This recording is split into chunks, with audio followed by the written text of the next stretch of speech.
Fox Sports. We are Baltimore. We are Southwest.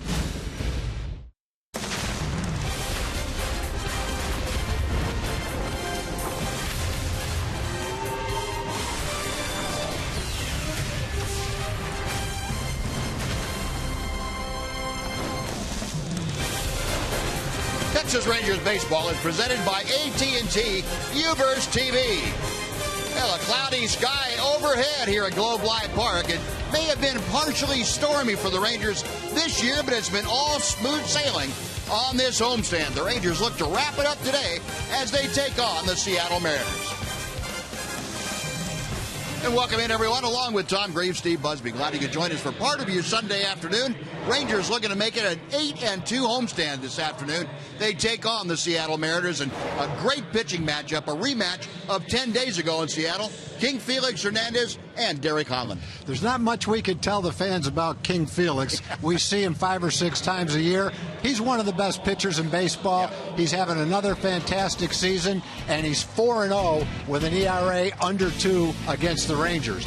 Derek Holland is coming off a start where he didn't like the way he pitched. He didn't think he was aggressive enough. I would look for him to be much more aggressive today with his fastball. The Rangers are swinging the bats, playing great at home. I would look for them to have a good day against King Felix. No way he's going 5-0 against the Rangers this year. Okay. All right, mark that down, folks. Derek Holland with an extra serving of determination this afternoon as he takes on the Seattle Mariners. Rangers and Mariners getting set to wrap up this series and this homestand. And we'll be back with the starting lineups and the first pitch right after this.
Brought to you by your Texas Ford dealer.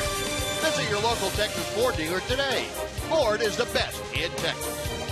By AT Uverse TV. Uverse has more live TV channels on the go than cable. And by Southwest Airlines. Book your low fare now at southwest.com.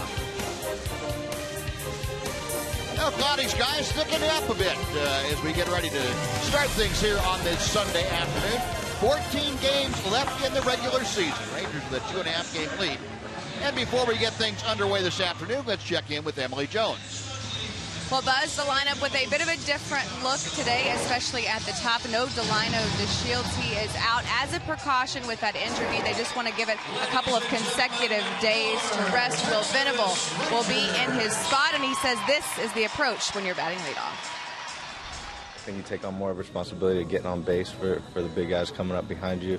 And so, you might structure your bats a little differently, where you might be a little more patient, at least, see a pitch to bring the walk into play. But yeah, at the end of the day, you got to go in there and have good at bats one way or the other. And the challenge amplified today with the presence of Felix Hernandez on the mound for Seattle. We'll see if they can make his record against the Rangers this season a little imperfect, Buzz. All right, Ed, thanks very much. Yeah, it'd be nice to get to the king here this afternoon. Well, Derek Holland on the mound. Tom's going to tell you about the Mariner lineup that Derek is going to face today. Ketel Marte will again lead off for the Mariners. Kyle Seager, a .390 hitter with 18 RBIs in his last 21 games, will bat second. Nelly Cruz is batting third, followed by the cleanup hitter, Robinson Cano.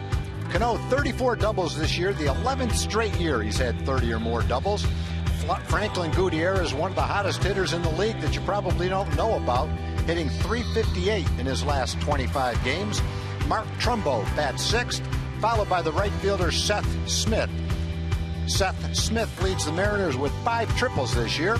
Stephen Romero gets the start in center field, and batting ninth is the catcher, Jesus Sucre. Oh, that's Lloyd McClendon's 9 to start the game against Derek Holland. Our progressive scouting report on Derek, 3-2 this year, a .377 ERA. This is 8th start, and he's trying to bounce back with both his stuff and his command. Derek not particularly thrilled with the way things turned out last time as he faced the Houston Astros. He said he didn't have very good command, and his stuff was, as he put it, kind of mediocre. And there'd be a lot of people who take his mediocre stuff any day of the week. But Derek has a little bit higher standards, I think, than most pitchers. So out there today to try and get back on track, and he will be taking on a Seattle Mariner team that comes in at 72-77. They are in 4th place, 8.5 games behind your division-leading Texas Rangers. First pitch of the afternoon is high for ball 1 to Ketel Marte. Marte brings in a career-long 8-game hitting streak to play this afternoon and make that a 9-game streak as he shoots one to the right side for a leadoff single. Well, Ketel Marte very, very hot at the top of that Seattle lineup. And we'll take a look at the defense for the Rangers this afternoon, brought to you by the New Braunfels Convention and Visitors Bureau. Little bit different look for the Rangers in the outfield this afternoon. You have Venable in left, Stubbs in center, and Shin-Soo Choo is in right. Infield, the normal, Moreland, Odor, Andrews, and Beltre. Bobby Wilson catching. And the pitch to Kyle Seager is outside for ball 1. Seager at .273, and again, wreaking havoc, I should say, with the Rangers here in this ballpark. Seager, a .345 lifetime hitter at Globe Life Park. 1 ball and 1 strike.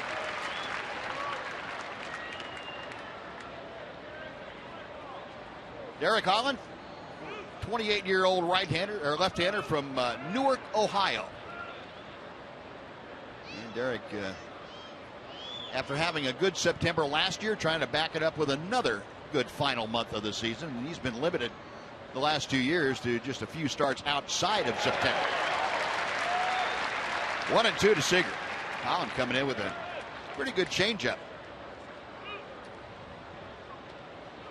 Seager, 24 home runs, 67 driven in.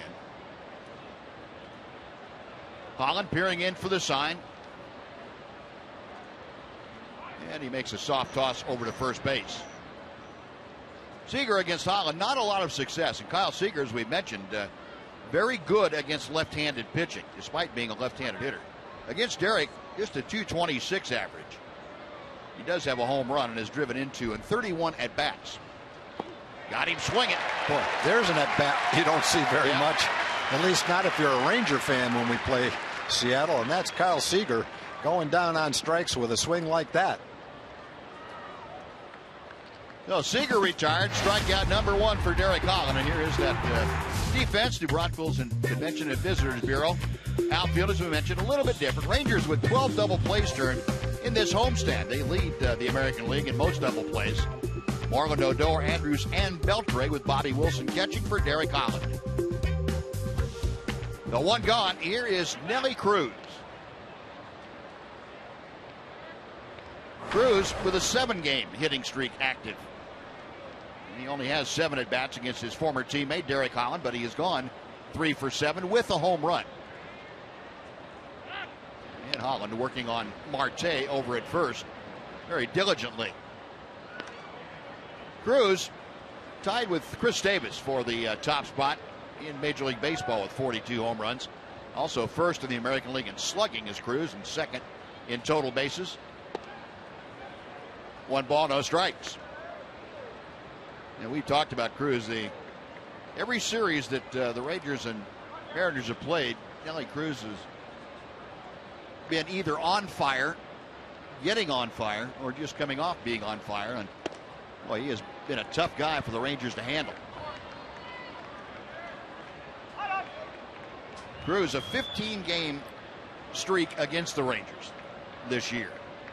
In those 15 ball games, he's hit .407. 6 home runs in the 15 contests. Holland's 2-0 pitch. Pulling the string. That was a pretty effective changeup right there. Yeah. Looked like the perfect time to throw that changeup. 2-0.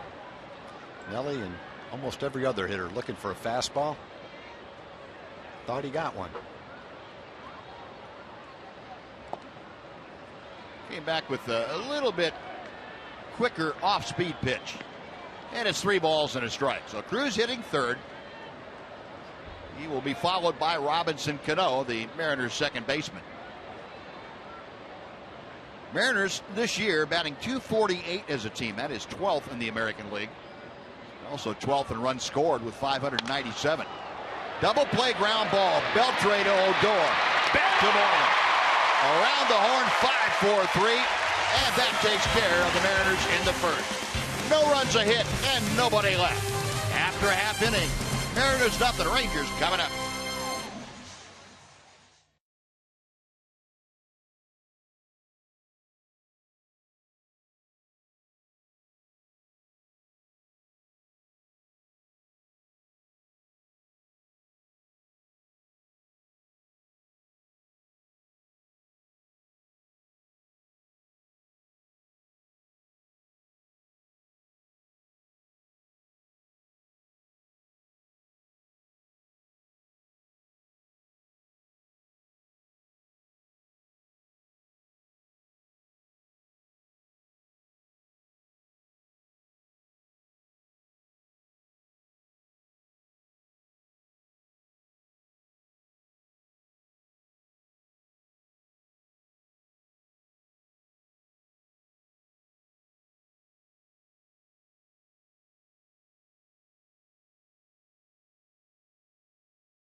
Southwest Airlines Texas Rangers batting order. A little bit different look to the lineup today. Will Venable will get the start, lead off in left field. Shin-Soo Choo, hotter than any player in baseball, 12 for his last 16, bats second. Prince Fielder is third. Adrian Beltre has had at least a hit in every game of this homestand, usually a lot more than that. Mitch Moreland is fifth. Rougned Odor, the second baseman, is sixth. Elvis Andrus bats 7th, followed by the catcher Bobby Wilson. And Drew Stubbs gets the start in center field. He'll bat 9th this afternoon. And that's the lineup that Jeff Bannister has cobbled together to face King Felix Hernandez. Hernandez tied for the American League lead with 17 wins, 17-9. This is 30th start of the year. Rangers will try and beat him in his own game by being more aggressive than Felix is. And immediately, Will Venable chops one to Robinson Cano, gliding to his left to make the play. No, one pitch and one away. But Venable said, I know enough about King that if I get a pitch that I can handle, I'm going to have a whack at it the first pitch. Why not? He did. Well, we'll see how this matchup goes. Shin-Soo Choo has been extremely aggressive this whole homestand, picking out first pitches against virtually every pitcher he faced and lining them all over the ballpark. Against Felix Hernandez, just 250 the average. Takes that one on the outside corner for strike one. Choo with the average up to 273.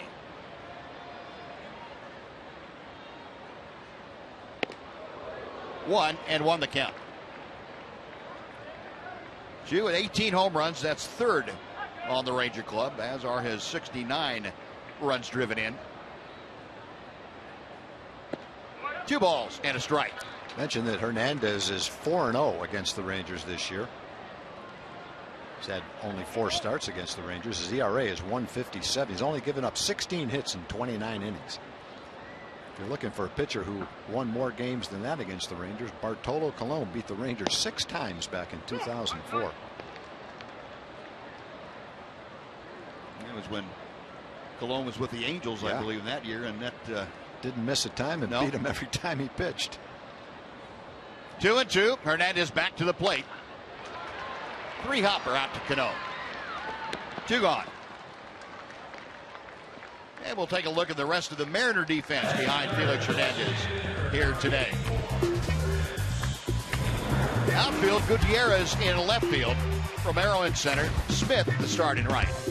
Mariners 3 errors in this series. They have been right in the middle of the pack as far as fielding in the American League. Trumbo at first today. Cano and Marte, along with Kyle Seager around the infield. Jesus Sucre is catching for Felix Hernandez.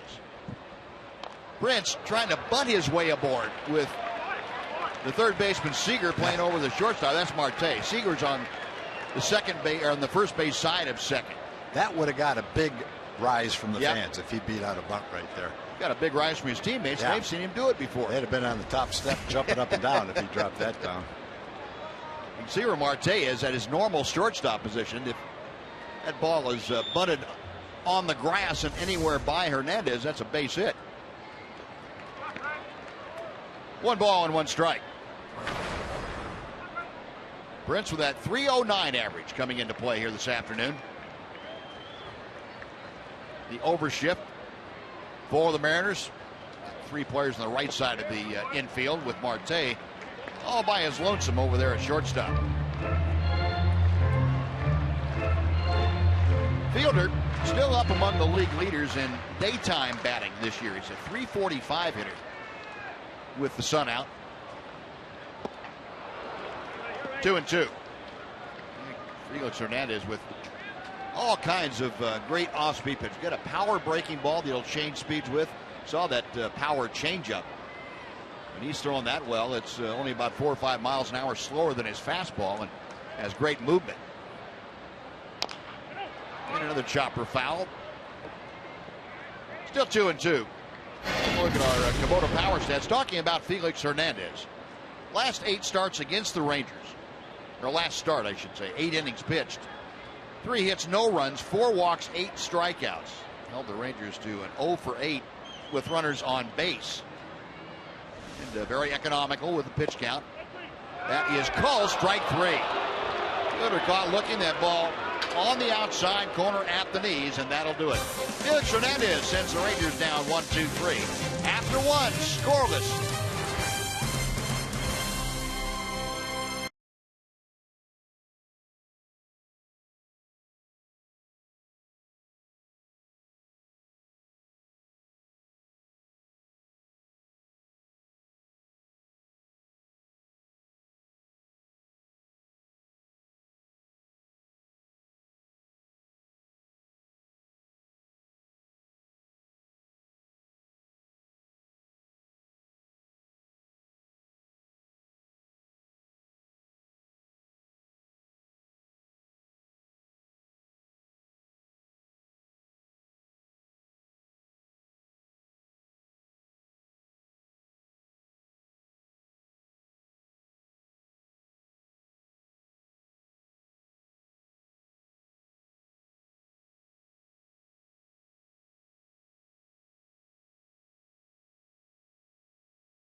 Just use hashtag Southwest Data StrongFan, and you just might see yourself on one of our upcoming broadcasts. All that's made possible by the good folks at T-Mobile. We'll show you today's selection a little bit later on this afternoon.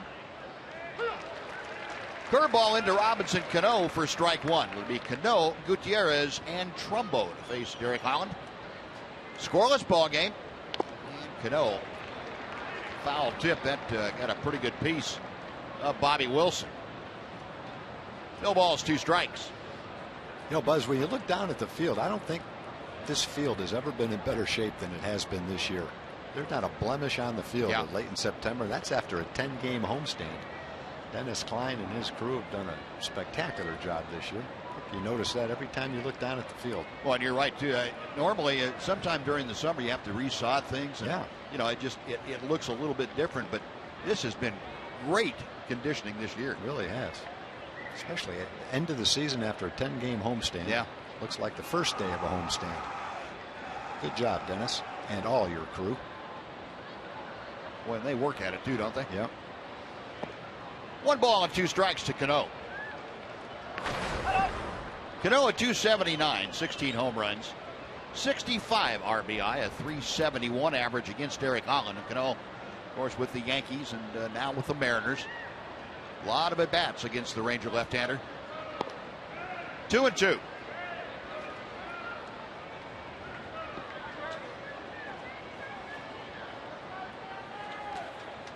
Holland has given up 5 runs in each of his last 2 starts. So the second one was a little more troubling, though, against Houston. Behind the bag and foul outside first. We'll come back and try it again. I think Derek's standards are for himself a little bit higher than any of us could pile on him. But last time against Houston, he expected himself to rise to the occasion, if you will, and you know, a very important 4-game series, and Derek wanted to go out there and really shut down the Astros, and the Astros got to him. Got 10 hits in 5 2/3 and 5 runs, and that did not sit well with Derek Holland.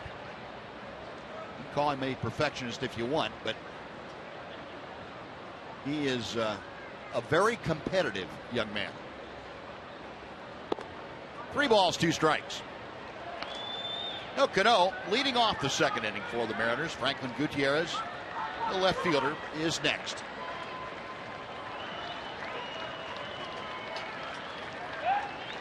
Holland to the wind, the payoff pitch. Lost him. No, Cano draws the leadoff walk. Mariners had a leadoff base hit in the first, and immediately got a double play to end the inning. And we'll see what happens here with Gutierrez coming up. Before Gutierrez steps in, well, let's welcome in Jim Knox. Jim? I appreciate it, Buzz. Now, earlier this week, Texas Rangers alum Kevin Minch, David Holtz, along with Jose Guzman and some Ranger staff, delivered Papa John pizzas to the Academy of the Arlington Police Department, as well as the Arlington Police Department. All 4 departments. They wanted to say thank you very much for a job well done, of course, here at Globe Life Park and around the city of Arlington. Buzz? All right, Knoxy, thank you. First pitch to Gutierrez by Derek Holland, an off-speed breaking ball for strike 1. Yeah, Gutierrez right now is probably right up there with Cruz and Cano as a guy you got to be careful with. He's at 14 home runs and 142 at bats. Been really hot. Another breaking ball. I could give him a fastball anyway. Go back to Jim Knox one more time. Yeah, Buzz, the producer wanted me to explain what happened to my nose. Little League football was not looking, and one of the Little League football guys, thank you, Harrison, for knocking my nose right here with the football. The laces caught me just right. Harrison Styles, thank you very much. Job well done. It was a good play, though. I thought he might have been using you as a tackling dummy. I wasn't quite sure about that, Knoxy. That's right. Wow. I felt like one. You can hardly see it. It's all right. 1-2 the count to Gutierrez. Robinson Cano at first. Now 2-2.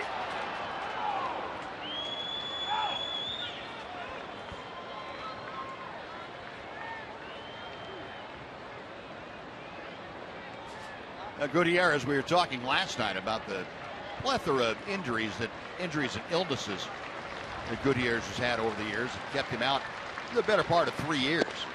That's low and inside, and the count now is full. So Holland losing a little bit of command of the strike zone. He walked Cano. Now he has gone 3-2 to Gutierrez. Cano, a modest lead. He is staying put. And a double play ground ball to Elvis. Odor. Moreland. Second double play in as many innings. 2 gone, bases empty. Amazing what a little ground ball can do for you after a walk. Derek with 11 balls and 11 strikes, but you can get away with that kind of a ball strike ratio when you get 2 double plays out of the first 5 hitters. Made the pitch, threw it down, got the little sinking action on it, got the ground ball, and 2 simple double plays have definitely helped Derek so far in this ball game. Now Mark Trumbo takes the first pitch from Holland, a little bit low for ball 1. Trumbo a .255 average with the Mariners. He came over the first week in June from the Diamondbacks in a trade.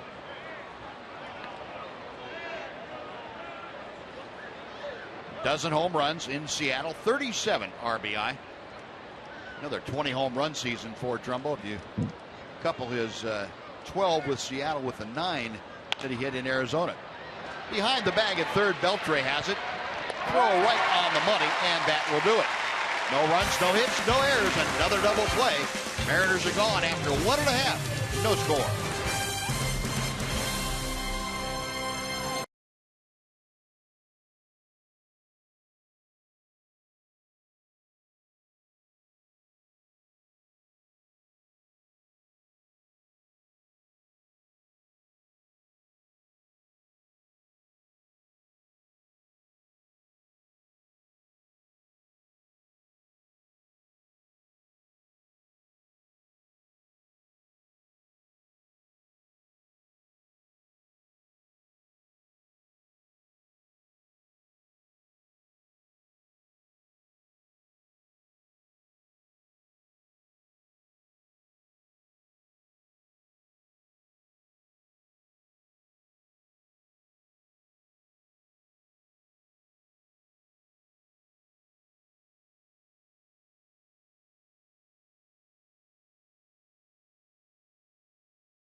Brought to you by your Texas Ford dealers. Visit your local Texas Ford dealer today. Ford is the best in Texas. Adrian Beltre to start things off against his former teammate and still good buddy, Felix Hernandez. At least good buddy. I was going to say outside the lines, but that it doesn't matter. They get on each other, and you saw the gesture from Felix. And get in the batter's box. Let's go. Adrian taking a little more time than Felix Hernandez thought he should. Well, there's been a revival in the sparring on the field between Beltre and Hernandez. It kind of went silent for a while, at least on Felix's part. I think Lloyd McClendon kind of got on him about having too much fun with Beltre. Adrian's going to ground out to short for the first out. I think what happened, Buzz, is the Rangers were knocking Felix around, and Beltre was knocking Felix around, and he got sick of it. And now he's turned it around a little bit. He's 4-0 this year, and now he's doing some chirping. He didn't want the chirping going on when the Rangers were getting to him. But since he's having a pretty good year against the Rangers, 4-0 with an ERA under 2, he started chirping again. So one thing can stop that chirping, that Beltre launch one out of here. It's not like he's making Adrian look bad in Seattle. Adrian hit a couple of balls hard. He just hit that ball to shortstop hard too. So it's not like Hernandez is dominating him. He's getting him out, but not because he's not hitting the ball hard. Well, Hernandez has retired the first 4 Rangers he has faced. Now Mitch Moreland, batting at .280, steps in. Mitch just 8 for 41 against Hernandez in the past.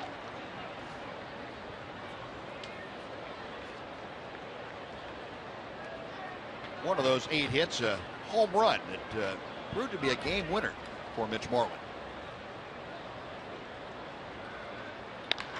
That ball is hit well to center field. Going back is Romero at the wall. Goodbye.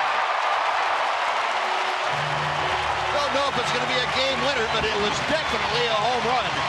Moreland is 22nd of the year. The Rangers out in front 1-0. Not many left-hand hitters can hit a ball right there any harder than that. There was nothing fly ball about that. That was just a line shot that went 5 rows back in left center field. Made the park look small the way he hit that ball. Wow, I guess. Romero, the center fielder, had time to turn around and take 2 steps, and the ball shot over his head into the seats, right over the 404 sign. So the Rangers out in front 1-0 on Mitch Moreland's blast. That looked like his changeup. Down and away with a little bit of movement on it. Not a terrible pitch at all. Certainly not one you think it ended up 420 feet away. Yeah, Hernandez's last start, he lost he pitched against the Angels. Gave up 4 runs against the Angels, a 3-run homer to David Murphy and a home run to Mike Trout. So all 4 runs came by way of the home run.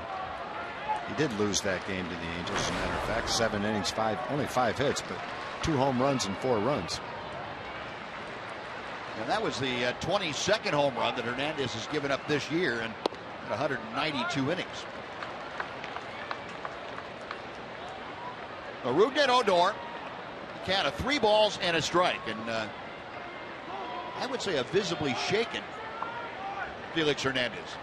His body language would tell you he's not real thrilled about it. Chopper down to first, and Trumbo drops the ball as he tried to pick it up and make the tag at the same time. And Odor is going to be safely aboard. Well, Trumbo knew he had to get there quickly and tag Odor before Odor got by him. And he wasn't able to pick it up, and Odor did get by him. It's going to be an error on Mark Trumbo to allow Odor to reach first.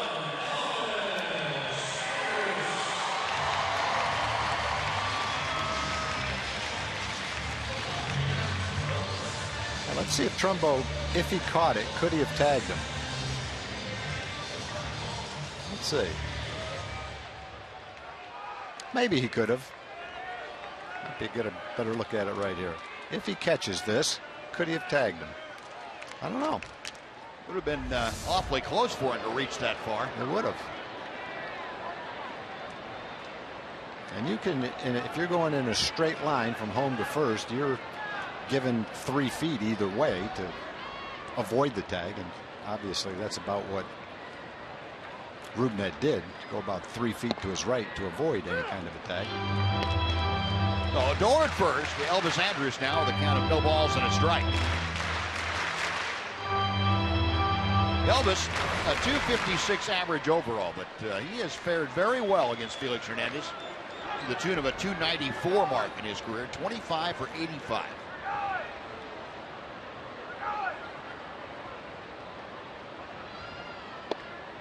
Breaking ball that nibbles on the inside corner. It's 0-2.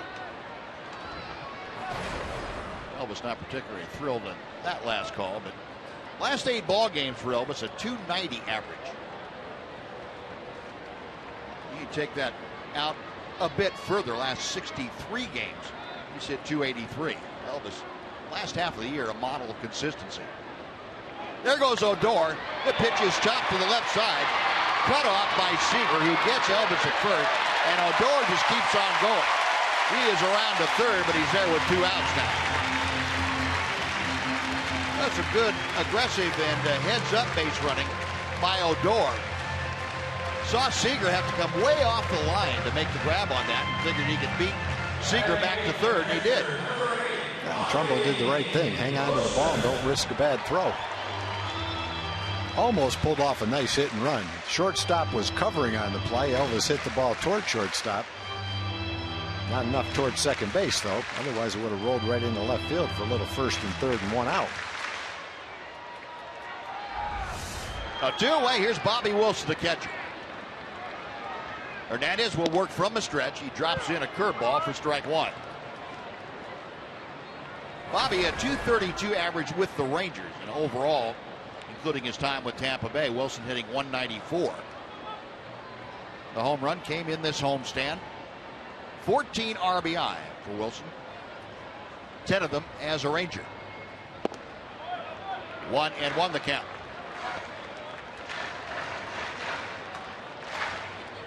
Bobby's home run came on Wednesday against the Astros. It was his first home run at the big league level since August of 2012 when he was with the Angels. 1-2. Well, Hernandez, a lot of off-speed stuff again. I remember back to 10 days ago when we saw him pitch in Seattle. We remarked then about the number of breaking balls and changeups that he threw. Yeah, it seemed like he threw a lot of curveballs that day.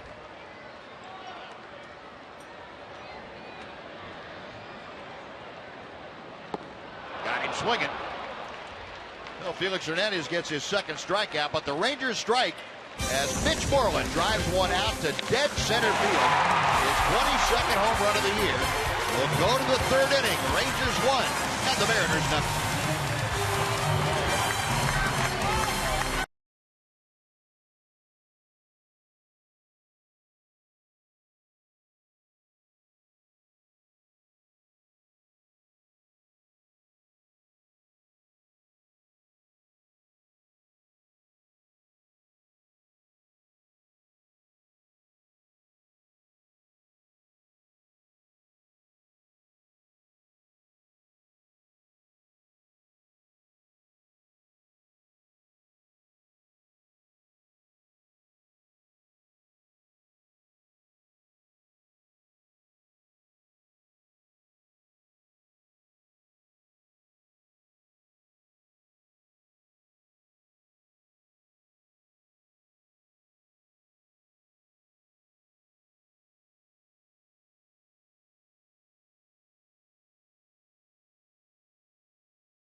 Comes up on Tuesday, September the 29th. The first 15,000 fans will receive a Yu Darvish gnome. That's thanks to Nitto Tire USA Incorporated. Get to TexasRangers.com to get your tickets for the last giveaway of the season. Seth Smith, the right fielder, leading things off. Bottom third of the Mariner order to face Derek Holland. Holland now with a 1-0 lead to protect. 1 ball and 1 strike to Smith. Derek has had a base runner each of the first 2 innings and has also induced a double play each of the first 2 innings. Good fastball in, and it's 1-2 to Smith.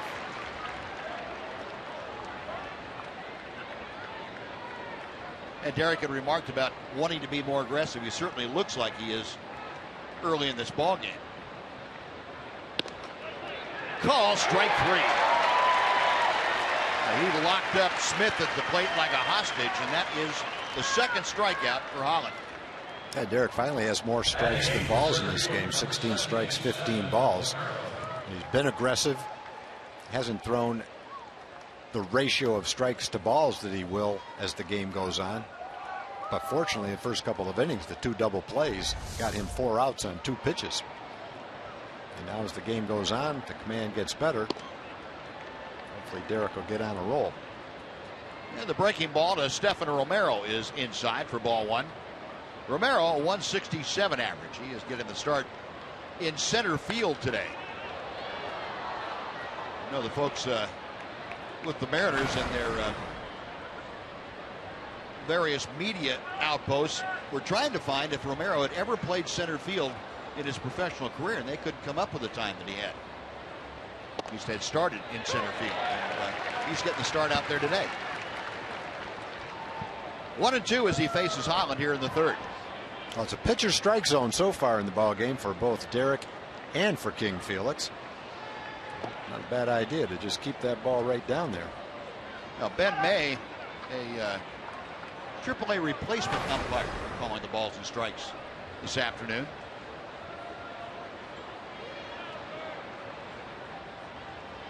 Two and 2 to Romero. Just inside a 3-2 count. Romero hitting 8th will be followed by the catcher, Jesus Sucre. Payoff pitch on the way. To right field. Chu jogging over a couple of steps to his left, makes the grab. That is out number 2. And before Sucre steps in, let's send it over to Dana Larson for a Mazda game break.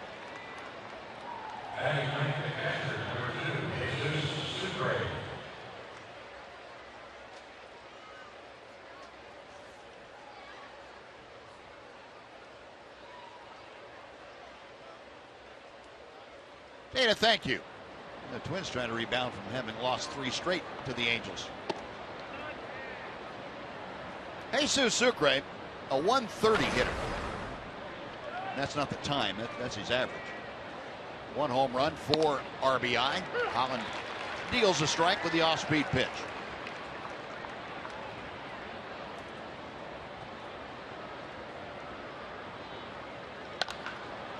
Line to left center field. Venable on the run. He can't get there. It is up the alley and off the wall on a bounce. Sucre into second with a 2-out double. Pretty good swing and a pretty good result for a guy hitting 230. I like that ball down. Ball down in the strike zone, and he ripped it pretty well, down and in. Nice job. Don't expect to have a ball hit like that from a guy hitting 230. Supposed to show you, you're a big league player with a bat in your hand, you're dangerous. Some are more dangerous than others. But at any given time, one can be dangerous. Sucre at second. Now back to the top of the order for Ketel Marte. Holland starts him off with a slow hook for strike 1. Marte shot a base hit to right field his first time up. Still a pretty good size hole on the right side, with Mitch Moreland playing well off the bag, trying to cut part of that hole down. Look at that Little blast. pop up in foul territory. Coming over is Bobby Wilson. And he makes the catch on the run. Marte, a little foul pop. The Mariners gone in the 3rd, no runs a hit, and 1 man left. After 2.5, Rangers 1, Mariners nothing.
2015 postseason suite rentals.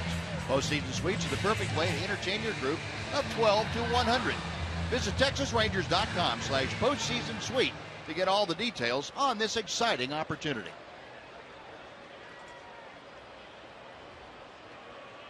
Well, Drew Stubbs, the number 9 man in Jeff Bannister's order of things today. We'll lead things off. It'll be Stubbs, Venable, and Chu to face Felix Hernandez. Rangers leading 1-0.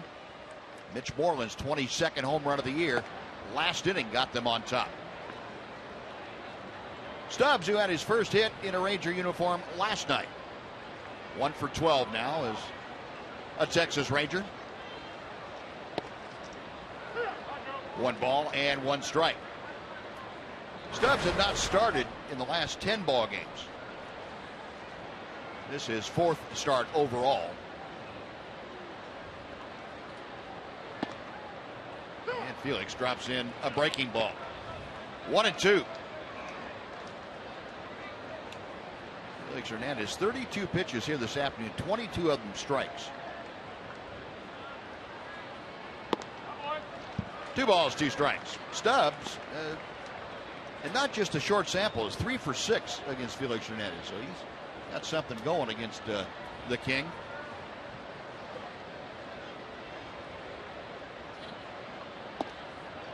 Check swing on the pitch inside, a full count. The Stubbs trying to get aboard to start off the Ranger 3rd inning. Top of the order in Will Venable will be next.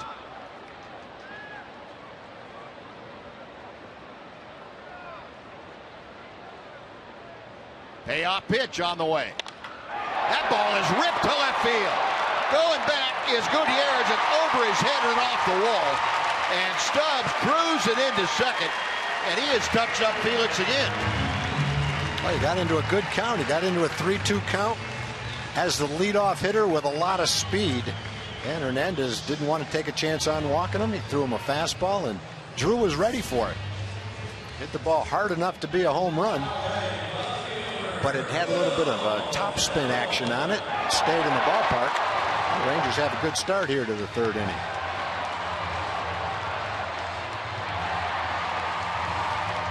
So Drew Stubbs getting the recognition from his Ranger teammates over there on the bench.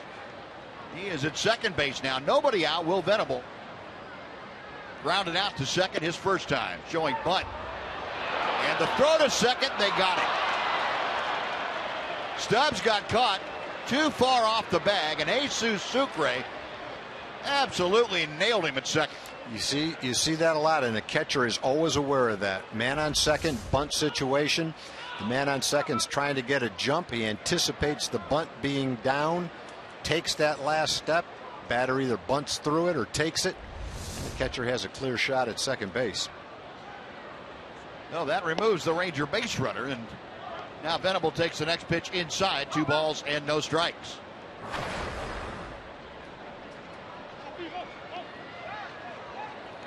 Wow. Now 3-0. Last thing you want to do against a guy like Felix Hernandez is give away an out on the base path like that. You want to try to peck away and get a run anytime you have a chance to get a run against him. That was a great opportunity. Way inside, ball 4. If he'd thrown Venable a strike, he probably would have bunted it, and Stubbs would have ended up at third. Instead, he throws 4 straight balls, and he ends up walking them. Well, just start a rally with 1 out. That might have been a case where Felix Hernandez was caught up so much in the pickoff at second base, remembering what happened, that he lost his focus on throwing strikes. And sometimes even when good things happen to you, you can get your concentration away from your primary task. And as a pitcher, that means throwing the ball where you want to. Now, Rick Waite's out there to talk to Felix, calm him down a little bit. Look on Felix's face is like he's not real thrilled with what just happened. Now, Venable, who can steal a base for you, is at first with 1 out. Shin-Soo Choo, the hottest Ranger hitter, well, along with Adrian Beltre. Take your pick. Choo 0 for 1, a ground ball to second. Strike one. Chu is hit safely in each of his last 5 ball games. And you look at what he's done in the month of September. Average of .455, that leads the major leagues, and on base percentage of .571 is the tops in Major League Baseball. 1 ball and 1 strike.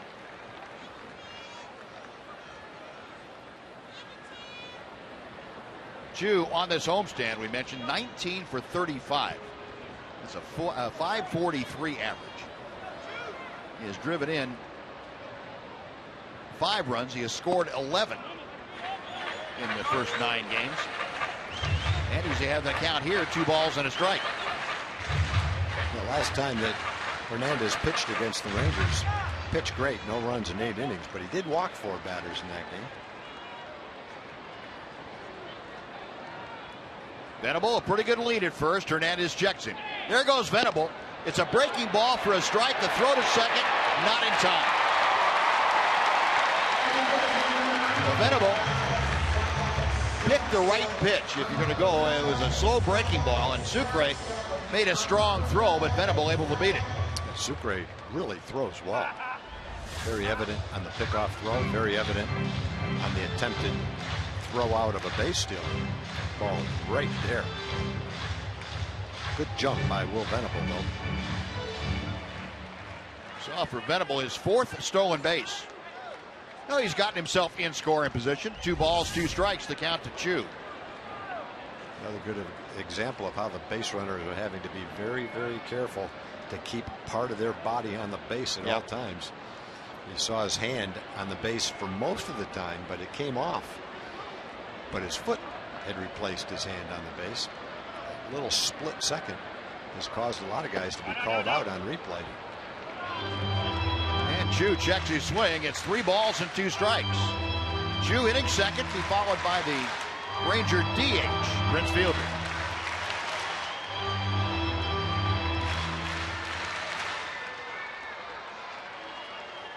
Venable inching off second. Right there at the bottom of your screen. Felix Hernandez okays the sign. A check of second. With the off-speed pitch to Chu, and it's still 3-2. There's that 5-game hitting streak we were talking about for Chu, a .650 average. You know, watching Felix Hernandez throw, he doesn't seem like he's real confident in his ability the last couple of times out. Throwing more breaking balls than I ever can remember him doing. Here's a chopper foul. And he must feel, no matter what it looks like to any of us, he must feel that his fastball is not up to his standards. Either movement or locate or velocity. You know, you can look at that and say, well, hey, that's a pretty good fastball. You know, I'd love to have one of those, but hey, we're not Felix Hernandez. He's got a little different set of criteria than we have. Well, the other thing, he's got some pretty good pitches to go to. Yep. Crowd getting into it. They are behind Chu and the Rangers. Another 3-2 pitch. Outside, he lost it. Chu on base again. For Chu, this is his 19th straight game and 40th out of the last 41st that he has reached base, either by a hit or a walk, and Lloyd McClendon doesn't know what to make of Felix Hernandez walking back-to-back hitters. Yeah, I think that Hernandez was definitely upset after the pickoff when he walked Venable. With first base open and as hot as Chu's been, probably not quite as upset about that walk. We'll see how upset he gets if Fielder can get into one exactly. right here. Yeah. If Prince tattoos one all over the ballpark, he'll be even more upset. Fielder called out on strikes his first time. In the air to left field. That sends Gutierrez back. He has room. Makes a catch in front of the track. That is out number 2. Well, Prince gave it a pretty good ride, but came up short. Now the battle of the buddies. Adrian Beltre to face Felix Hernandez. Well, there's a lot of ways that Adrian could get to Felix. Number one would be launch one out of here. Another good way would be to bloop one right down the right field line to score a couple of runs. That would really get to Hernandez. Yeah, it would. And based on how hard Adrian has hit probably 3 or 4 outs in the last few times he's faced Felix, he's probably got one of those coming. Takes the breaking ball for strike one. Our Ford leaderboard talking about RBI in the month of September. Only Big Papi David Ortiz has more than Adrian Beltre. Adrian is 17. Papi with 18. 0-1 pitch. 1 ball and 1 strike. And Beltre with that 9-game hitting streak. Came in 18 for 35, just over 500. He had a streak that was broken last night of reaching base in 10 straight plate appearances. Chopper foul makes it a ball and 2 strikes.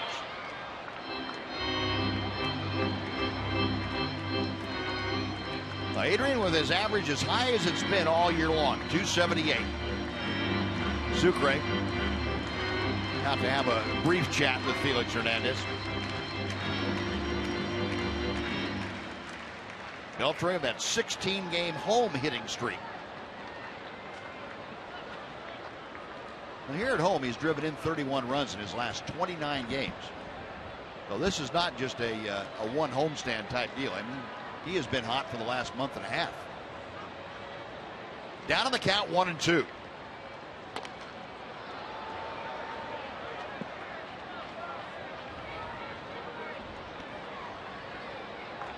Well, if nothing else, the Rangers getting Hernandez's pitch count up a bit. He's up to 52 now. Beltre up there with Venable at second, Chu at first.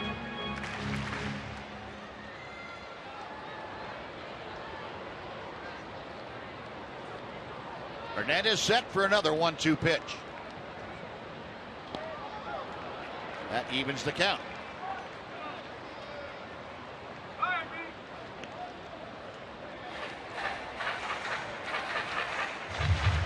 Now for Adrian, you can go back almost to the 1st of July. Same demarcation that we talked about Robinson Cano.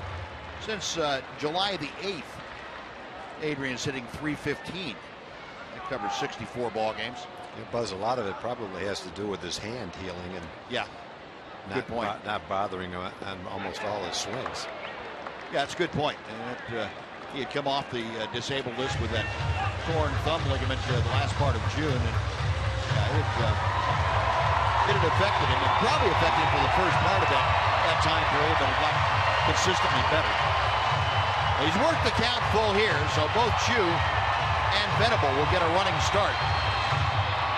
If Beltre extends this inning, Mitch Moreland is in the on-deck circle. Hernandez studying the signs. The right-hander's ready. A check of the runners. Payoff pitch in the air to left field. That is playable for Gutierrez. He makes the catch, and that'll do it. Rangers get a leadoff double, but lose Stubbs on a pickoff. Couple more left on walks. After 3, 1-0 Rangers.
time Christian recording artist. You're having the post-game concert here. Nice crowd here. And this is kind of expected of you because you're all around the country playing in venues like this. Well, we're busy. We're out there. And but this is wonderful. I mean, you get the whole game. I got my Rangers hat on. The weather's just perfect. Texas, a good Texas, like nice, chill breeze of an air. Texas, I mean, it's good. This is it. It's now not this baseball in the air, too. Buzz, you got to listen to this story. David grew up in Texarkana, went to Baylor, and had no idea he was going to be in a band until he was at church, and you said, hey, I got some music talent here, and all of a sudden you're in a band, you're touring around the country. It kind of dropped in my lap, man, and we started trying to write songs to just articulate our experience. We were just one college kids at Baylor and trying to do life together, and I started writing music. It trickled out, and here we are, man. It doesn't beat this. That is awesome. Now, they were in, Ohio yesterday. They go to California tomorrow. Just to give you an idea, Buzz, how hard the band is working, check out one of his band members right there, huh? Out like a light. David, good to have you. Best of luck in the post-game concert. Appreciate it. Some hard. Whoa, there he is. All right, Doxy, thank you. And check and make sure he's alive over there. Jiminy Christmas. Kyle Seager, a rip line drive just out of the reach of Rougned Odor, and no surprise, Kyle Seager leads off the fourth inning with a single. He is 1 for 2. So Seager aboard to start the Mariner fourth inning, and joining us in the booth now, as he always does for the middle innings, Mark McLemore. How you doing today, Mac? I'm good. You all right? I'm good. Yeah, great baseball weather. We got a lead. Yeah. We're about to add to it the next half inning. Yeah. Okay. It's good.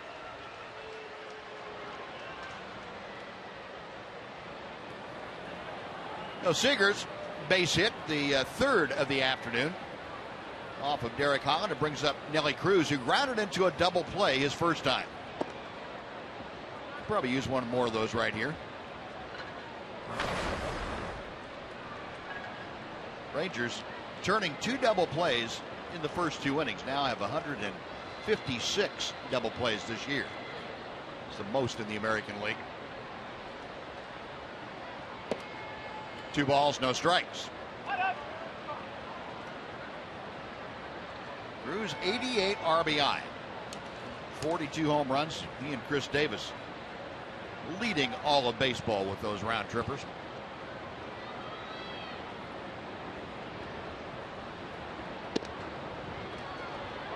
Three and 0. Holland working himself into a little bit of a spot here. He's fallen behind Nelson Cruz with Seager on first. Robinson Cano, the cleanup man, is going to be next.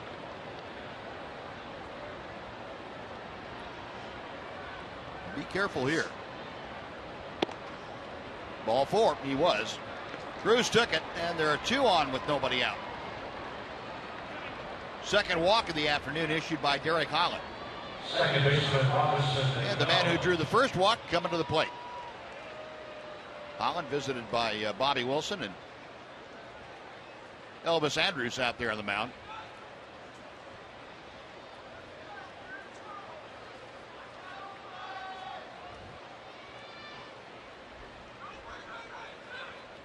Holland up to 50 pitches. The balls and strikes evenly split at 25 each. That not exactly the way that Derek would like to approach his pitch count breakdown.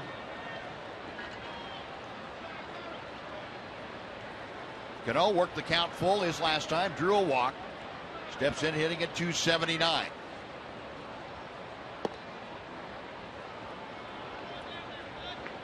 One ball, no strikes. Bobby Wilson coming up thinking about, well, I saw Jesus Sucre do that. Maybe I'll try it.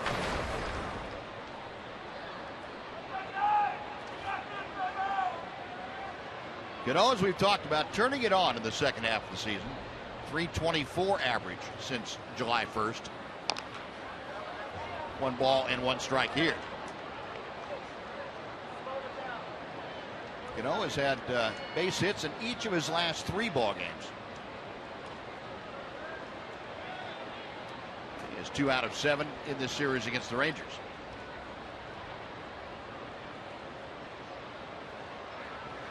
Seager at second, Nelly Cruz at first. And another chop foul. So Holland now well out in front of Cano, and he's in a situation here where you could go ahead and go for the strikeout if you'd like to. You'd much rather have that double play, which Cano, as you can see, has been pretty good at hitting into this year. 19 double plays off the bat of Robinson Cano.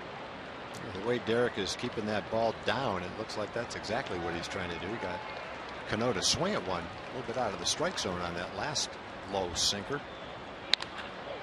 Pulled by Odor off his glove into right field.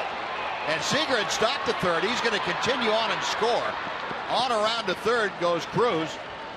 And just off the tip of the glove, slowed it down enough that by the time Chu got to it, Seager came in to score, and the Mariners have come back to tie the ball game. It's one apiece, and they have runners at the corners with nobody out.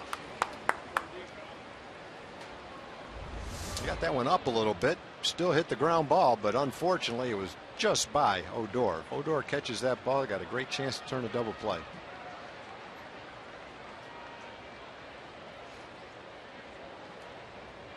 See Seager get a little hesitation there at third base, and Rich Donnie said, "No, keep on going," and he did.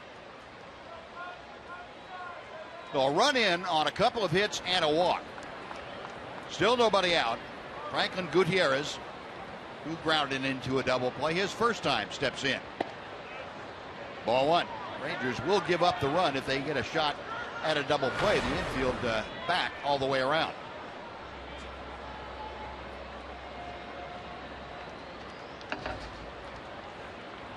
Elvis and Rugnet up a step or two at double play depth. One ball and one strike.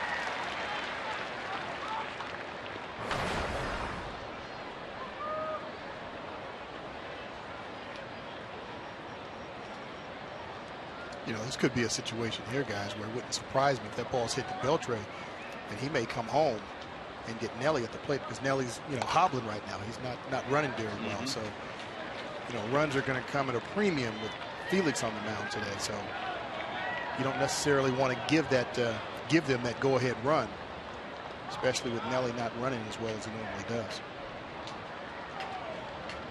We'll keep an eye on that if a ball is hit to Adrian. 1-2 the count. Deep but well foul down the left side.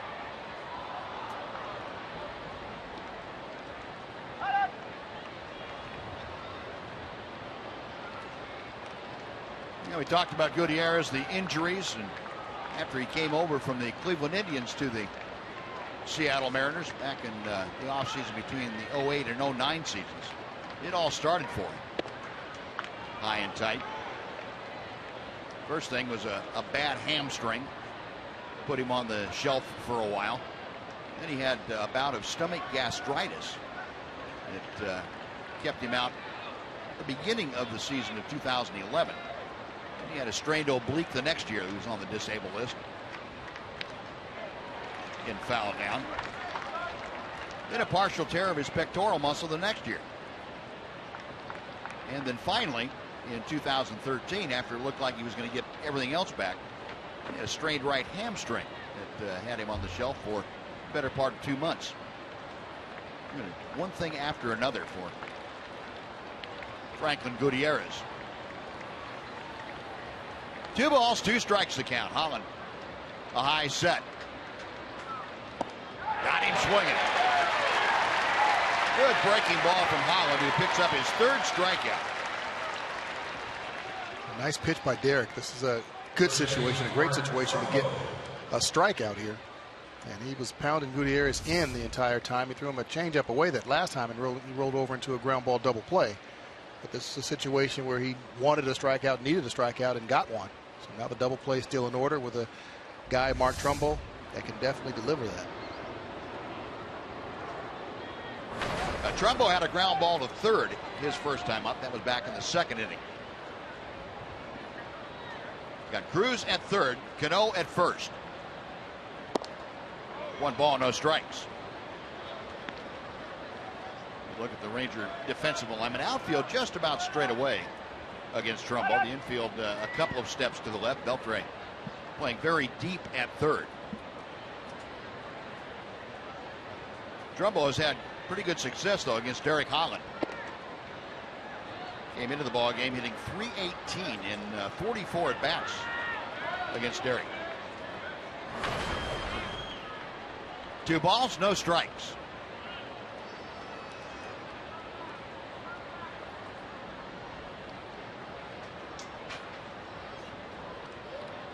Holland back to the plate. Ball gets away.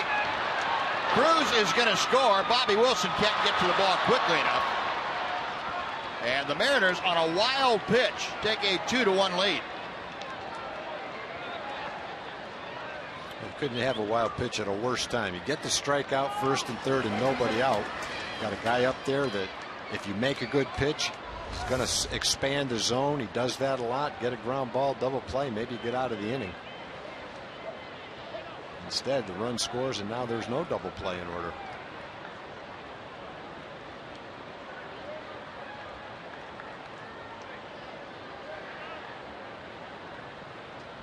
Well, Bobby Wilson now going to go out and have a little talk with Derek Holland. The count's 3 balls and no strikes. And you got to be careful here that Trumbull might have the green light, or probably has the green light. We mentioned good success against Holland over the years. You've got a left-handed hitter in Seth Smith that's going to follow.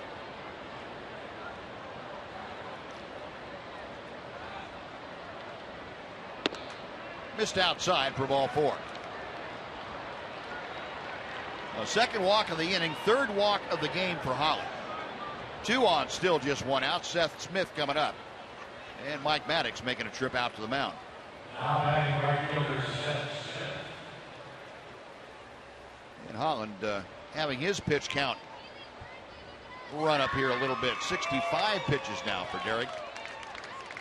And this game, Buzz, it's not a question of whether he's got good stuff. It's just a question of whether he can throw it where he wants to. Throwing some good curveballs, some good changeups, fastballs his normal fastball. Just having a hard time throwing the ball where he wants to and throwing enough quality strikes. Yeah, Jeff Bannister had an interesting observation about Derek Holland's last outing when he struggled, gave up 10 hits and 5 runs. He said he thought he was having, his stuff was fine, he was fresh, he might have been a little amped up, and he was trying to force his good stuff into where he wanted to throw it instead of letting it happen. And I think that's a very accurate depiction of what we're seeing from Derek Holland again today. Trying to make too quality a pitch instead of just relying on his good ability and the stuff that he takes out there. If you make good pitches with it, it's going to be okay. First pitch to Smith is high for ball 1. Seth Smith called out on strikes as he led off the 3rd inning. He's got Cano at second base, Trumbo at first. That pitch is low. And the one thing you can't do, no matter what you think of your stuff, is go out there and walk people. And that's what's gotten to Derek in this inning. A couple of walks and a couple of hits, along with a wild pitch to produce 2 runs and to put him in a pretty good pickle. Moreland, they get the out at second. Back to first with Holland, and they turn the 3-6-1 double play. Well, the 3rd double play of the afternoon.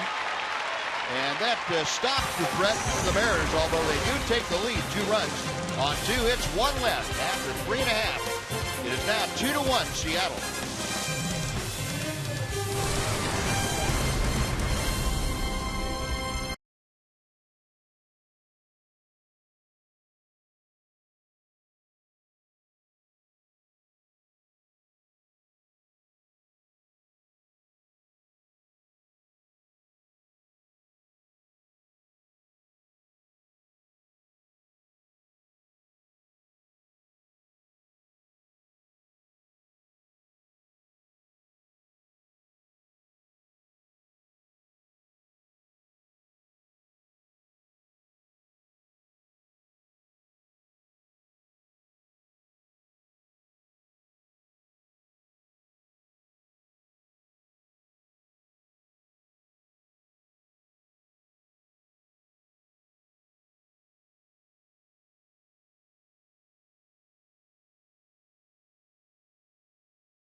on the Detroit Tigers.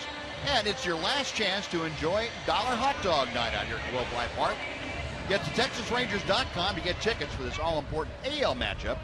And you can savor the $1 hot dogs, all you need for a buck. Dollar Hot Dog Night, a big favorite out here at the ballpark. One more opportunity to partake. Well, Felix Hernandez back out to the mound, and he will face Mitch Moreland, Rougned Odor, and Elvis Andrus. He has been granted a 2-1 lead by his Mariner teammates.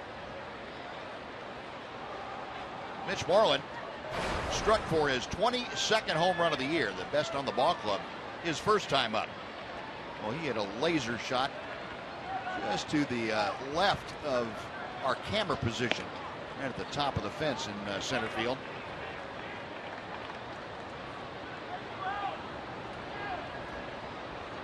Second career home run for Moreland against Felix Hernandez. On the outside corner. 1 ball and 1 strike. And Mitch now with 79 RBI to go along with those 22 home runs. Batting average jumped up to 282. 2-1.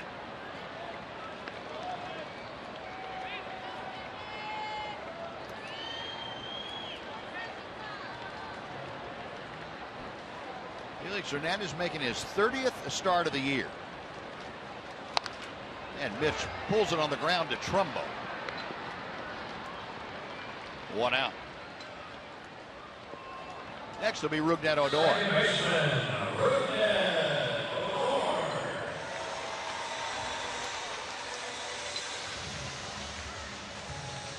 Felix Hernandez, the leader for the Mariners in their franchise history, just about every pitching statistic. He is closing in on another year of 200 innings of work and 200 strikeouts. He has 3 more starts, including today, and he's up over 192 innings this year, and he's now about 18 strikeouts short of another 200K season.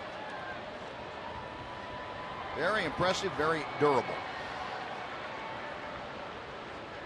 Odor takes a breaking ball that's a bit low for ball 1. He got to the big leagues when he was only 19 years old. He's been in the big leagues now for 10 years. He's still not 30 years old yet. Yeah, made his major league debut just over 10 years ago, August the 4th of 2005. Rougned takes ball 2 a bit low. Odor reached on an error by Mark Trumbo his first time up there. A little chopper that Trumbo tried to make the catch on and tag Odor going by at the same time, and came up empty.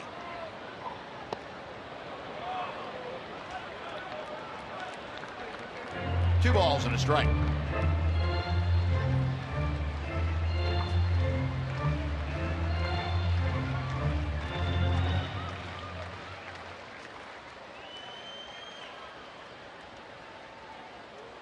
Sucre with the signs, and Felix with the pitch.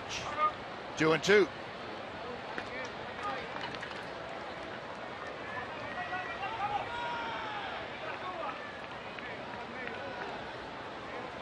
Mentioned this is Felix's 30th start. This is his 10th consecutive season with at least 30 starts.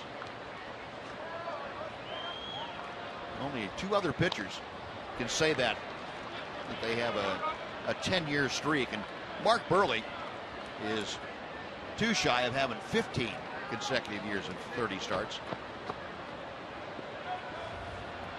That's also incredible. Dan Heron. Yeah, that's incredible. It shows you the durability of a guy like this. And, you know, the 10 years, it's not just, you know, oh, he's barely making it. I mean, he's doing something every year.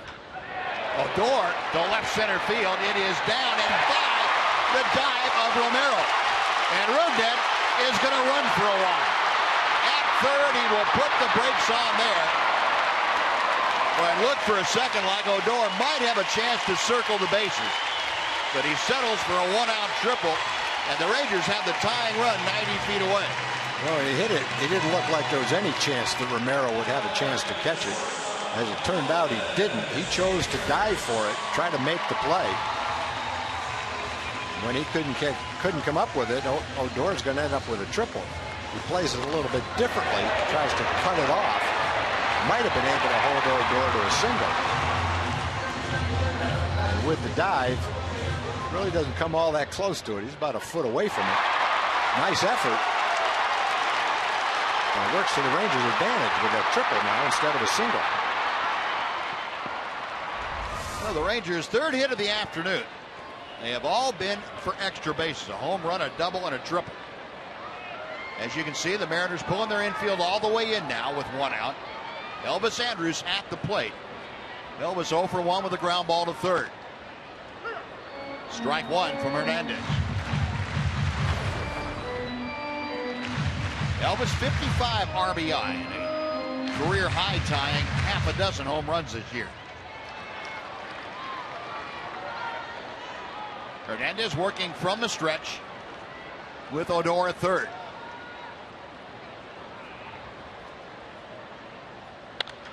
Up the middle, that is in for a base hit. Elvis Andrus got jammed and shoveled it out into no man's land for the RBI single. It's a brand new ball game.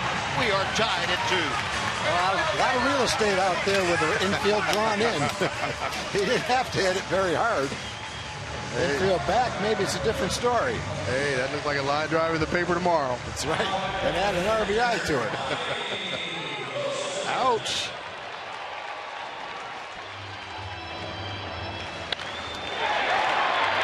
Elvis, you got to be strong to do that.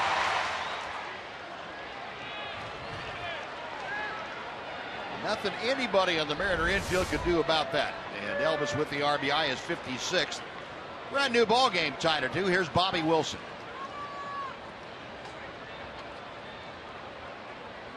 Felix going to freeze everybody just holding the ball. Of course, Felix very well aware of Elvis Andrus' ability to swipe bases. Elvis with 20 stolen bases this year, and he's been on a pretty good tear of late.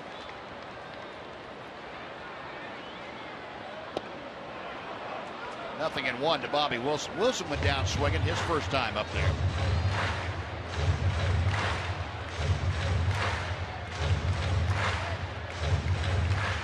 Elvis with those 20 stolen bases, tied for 7th in the American League. Jose Altuve leading all American leaguers. Now Felix, one eye on Elvis, one eye on the plate. Nothing in 2.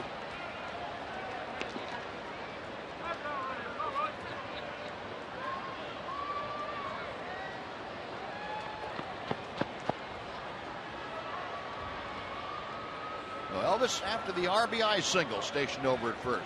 Still just one out here in the 4th inning.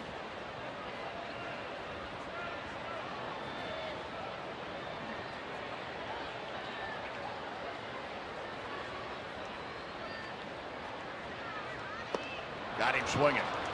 Big breaking ball. Bobby Wilson strikes out for the 2nd time. 2 gone, and Drew Stubbs will come up.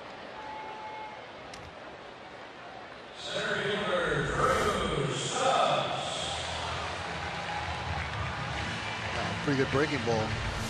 Took a lot off of that, 80 miles an hour.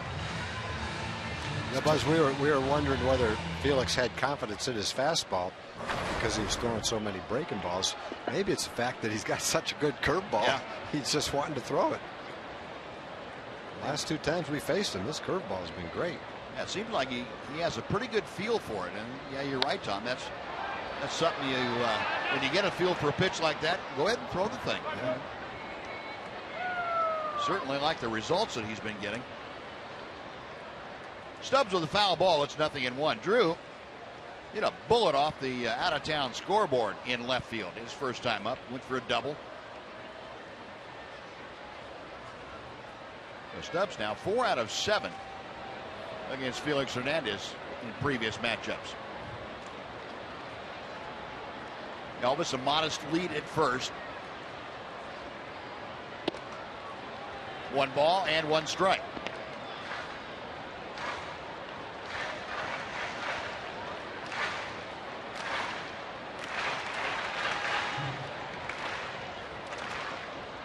Elvis stepping off that lead at first as Felix looking over his shoulder at him.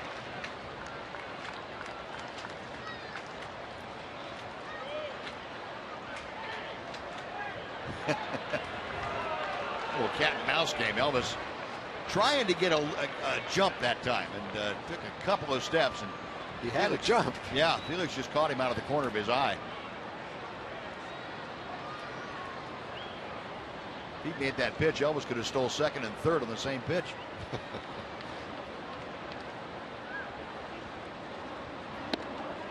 That breaking ball pushes Stubbs back, catches the inside corner. 1-2 now.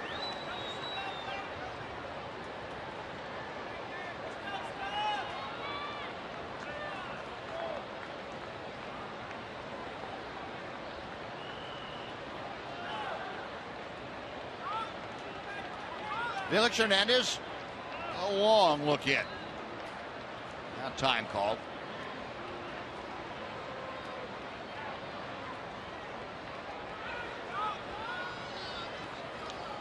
Adrian Beltre. Delino to Shields.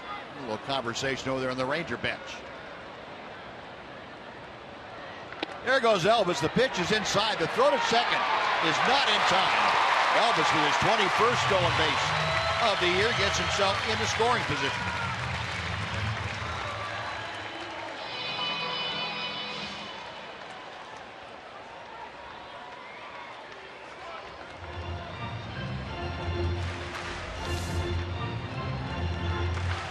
Elvis with a great jump. Not much Sue Craig could do on that. Got it down there. Cano made a nice pick, keep that ball from going into center field.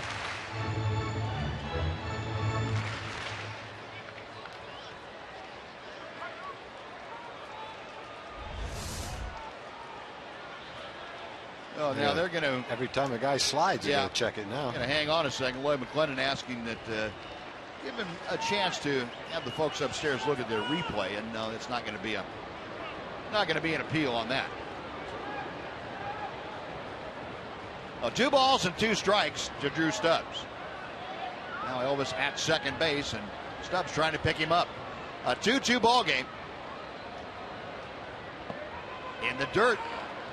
The count has gone full.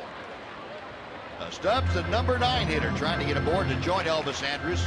Will Venable is in the on-deck circle.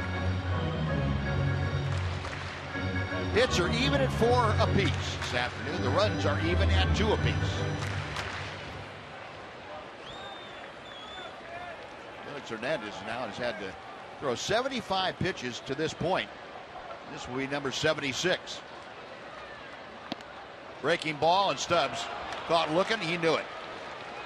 That'll do it for the Rangers. They do get the tying run, though. A run on 2 hits and leave 1 after 4. Rangers 2, Mariners 2.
by Southwest Airlines.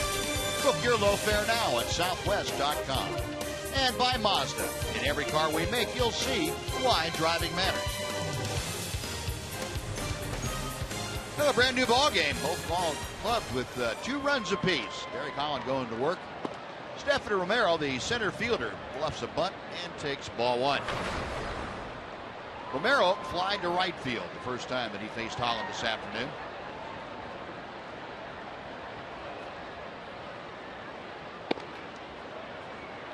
Two and nothing.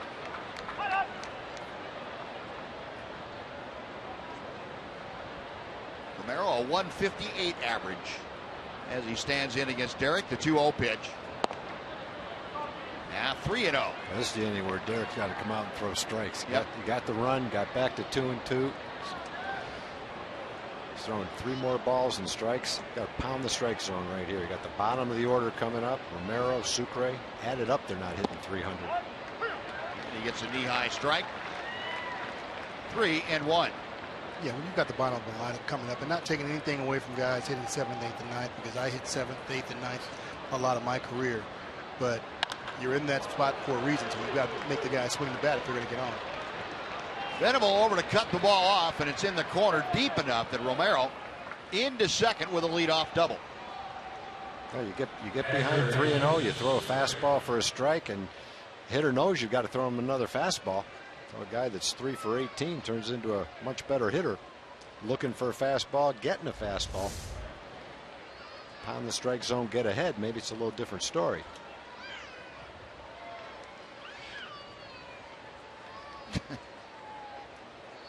Beltre down there at third, pantomiming a catch. So the go-ahead run out at second base now. Nobody out. Jesus Sucre around to bunt. He had both Moreland and Beltre charging in from first and third. Another example, you put the wheel play on. The one thing the pitcher has to do is throw a strike. You want the guy to bunt the ball. Hope he bunts it right into it and get the out at third base. Sucre doubled to left his first time. The bunt is down. Moreland thought about going to first. Instead has to throw it to Odor for the out at first. Romero in safely at third. He's there with 1 out for the top of the order.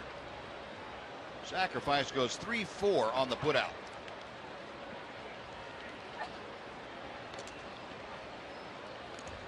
Now the Rangers will be forced to pull the infield all the way in with Ketel Marte at the plate. Marte had a single to right in the first inning last time up. Holland got him to hit a little soft pop-up in foul territory for the out. Ross Ollendorf getting loose in the Ranger bullpen. Holland now up to 75 pitches this afternoon. And Tom, what you were looking for from Holland would get more consistent in the strike zone. Just hasn't happened this afternoon. No, you know, he's trying to throw strikes. He's out there battling. He's giving it everything he's got to throw as well as he can and pitch as good a game as he can. But he's just struggling to command his pitches in the strike zone. Marte up there. Holland from the stretch misses with a breaking ball. 1-0. Marte with that first inning single extended his hitting streak to 9 straight ball games.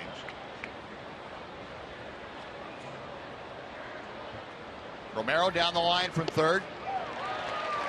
Another good breaking ball. 1-1. When you pull the infield in like this, and the Mariners found it out, the one thing you can't really do is try and jam somebody with a fastball for fear of you might get a little pop-up that wouldn't even make it out of the infield and it would score a run. That's exactly what Elvis Andrus was able to do to get the run home last half inning. So from a pitcher standpoint, it kind of takes that pitch away from you. Not that it's necessarily a huge part of your repertoire, it depends on the hitter, but you have to be careful in situations like this. It's one time you can make a very good pitch in other circumstances, and in this circumstance it would not be a good pitch. 2-1. Now 3-1. Derek going with all breaking balls and could not entice Marte to offer at the last couple. Marte leading off in the order. Kyle Seager follows him. Go ahead run down at third. Stephen Romero. One out in the 5th inning. Ball 4. There are runners at the corners for Seager. Well, Seager's headed into 16 double plays. Derek's already had 3 double plays in this game. It'd be a beautiful time to have 4 in 5 innings. Mike Maddox out to have a chat with his left-hander who's, he's battling, let's put it that way. And Jeff Bannister said he thought talking about Derek Holland's last outing, he said he thought he fought himself more than he did the opposition, trying to get something to happen, and it just didn't happen for him last time. And might be seeing the same kind of deal here against the Mariners.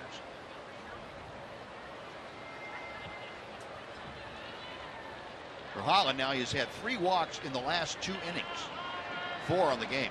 And let's go down to Emily Jones. Well, guys, Jeff Bannister talked about that today in our pregame conversation about how he felt like Derek actually started pitching better when he was mentally tired, when his mind stopped working, when he was, I guess, letting outside factors affect what was going on the mound.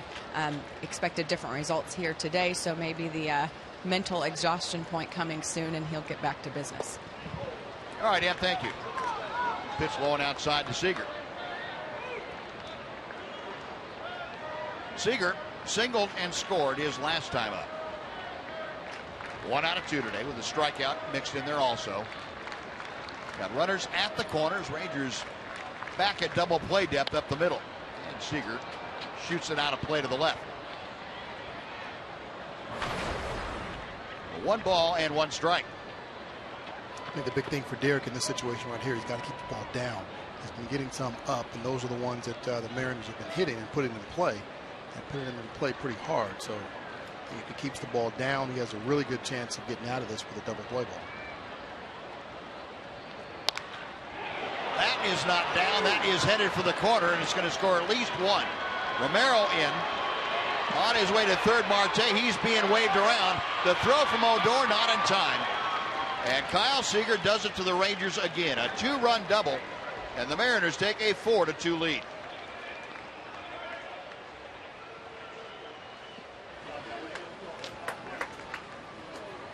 Seager driving in his 68th and 69th runs of the year.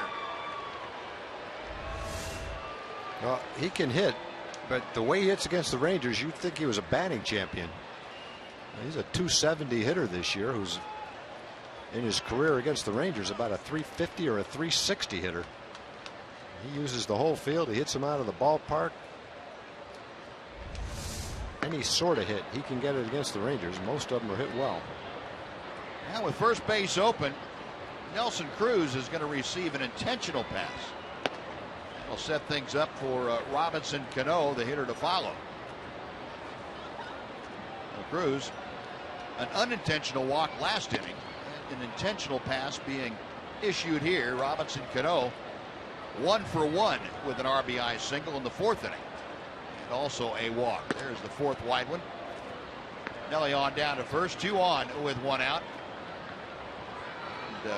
Since Cano is left-handed, instead of thinking about going to the right-hander, Ohlendorf. 2 on, still just 1 out. Cano a 281 average as he steps in. Now 66 RBI. Cano 3 out of 8 in this series.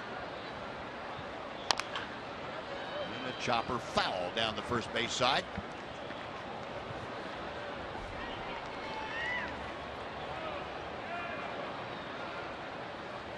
Cano over the years has now gone 14 for 36 against Holland. That is in the neighborhood of 385. He's had a home run. He has driven in 6.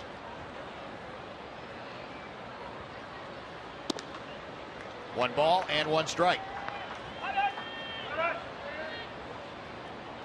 And Cano with that 4th inning single, now just 4 hits away from reaching the magic 2,000 hit total.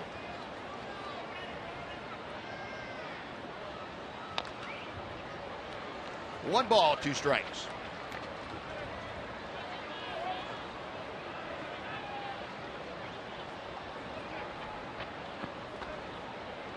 Now with runners in scoring position, the Mariners have had more trouble than anybody getting base hits. They're 2 for 5 today, but over the course of the year, just 232 as a team.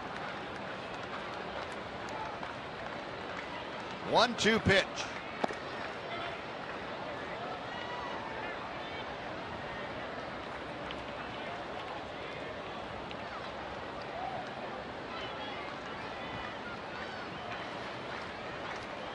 Infield playing Cano a couple of steps around to the right. Outfield just about straight away. Cano a drive to deep right field. Chu will pull up and watch this one go out of the ballpark. Robinson Cano continues to bedevil Derek Holland. A 3-run home run. It is a 7-2 Mariner lead.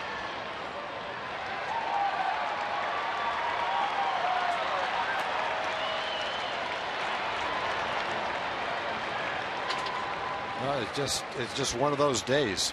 As hard as a player tries, it just wasn't working today. Got a hanging curveball right there. Tried everything. Tried all his pitches. Just didn't have the command today that he needed to be successful. And Cano kind of put the finishing touches on it right there with that home run to right field. Well, Jeff Bannister out to the mound, and Derek Holland disappointedly walking off the hill. Ross Ohlendorf making his way in from the bullpen. We'll take a timeout here at Globe Life Park with the Mariners leading 7-2. We're back right after this.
And they still just have one out in the top of the 5th inning. Ross Ohlendorf has come into the ballgame to take over for Derek Holland. And Ohlendorf appearing in his 15th ballgame overall since coming back to the Rangers when the rosters expanded on September 1st. Ohlendorf has been in 6 ballgames. He's worked 5 1/3 shutout innings in those 6 outings. Well, he is on a pretty good roll, coming in here to try and quell this Mariner uprising. Franklin Gutierrez takes the first pitch all the way to the backstop for ball 1. Gutierrez has grounded into a double play and struck out. Both those at bats, of course, against Derek Holland. Holland, by the way, 4 1/3 innings, 7 hits, 7 runs. They were all earned. 5 walks and 3 strikeouts today. To right field, that sends Chu back.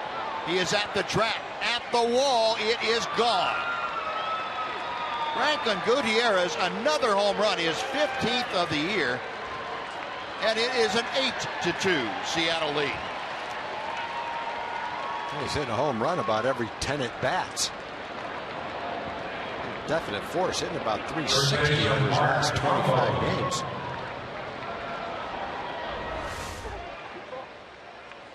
Hit one to dead center yesterday. Hit this one. Looked like he hit it a little bit toward the end of the bat. Still hit it out to right field. That's his 15th home run in 145 at bats. That's some pretty impressive production. It'd be interesting to see what he could do if he could stay healthy for a complete year. Yeah, you're right. Shin-Soo Choo just running out of room. You can see how close that came, but it got over the wall. Mark Trumbo now up. Trumbo 0 for 1, a walk and a ground out. Ohlendorf really got that pitch in on his fist. It is 0-2.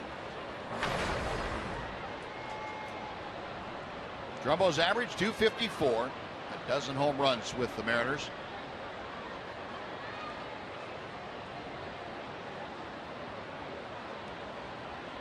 Ross into that big windup.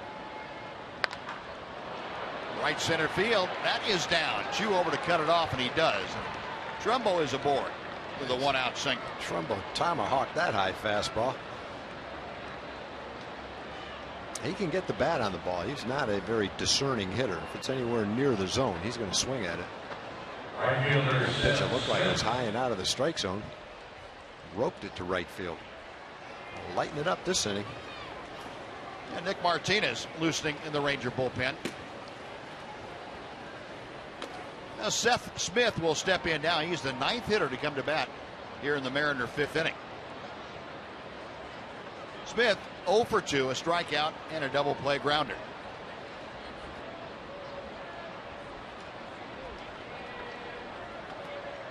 Ohlendorf to the plate. 1 ball, no strikes.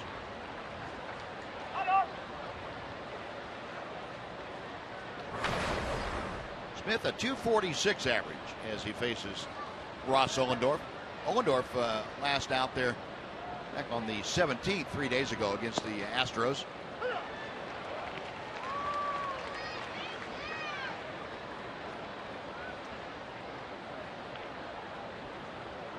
Speaking of the Astros, they are leading the Oakland A's in the 9th inning down in Houston by a score of 5-1.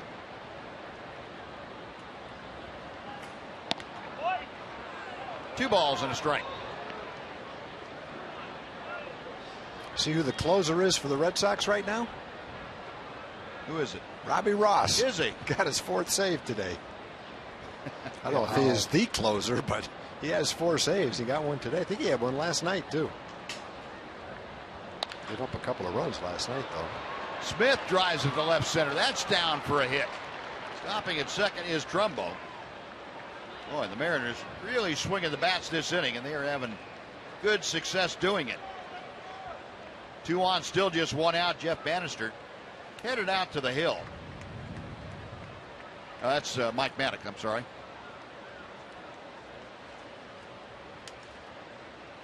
And while we have a second here, let's check in with Jim Knox. Jim? Hey, Buzz, big happenings here at Globe Life Park on September 28th when the Rangers take on the Detroit Tigers on Monday. It is Fox Sports Southwest ticket promotions.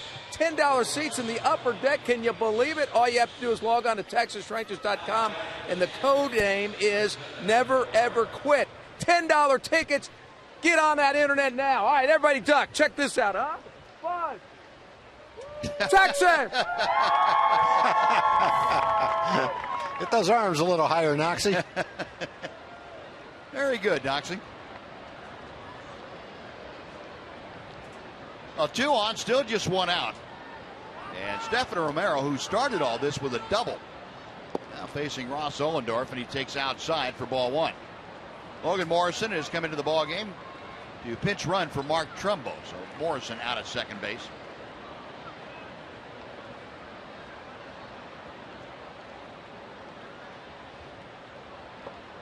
Two balls, no strikes.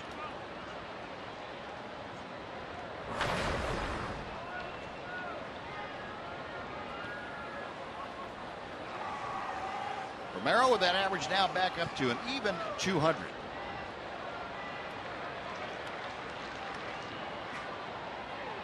6 runs on 6 hits in this inning for the Mariners. And Romero, it's a towering fly ball to center field. That's going to stay in the ballpark. Stubbs makes the catch.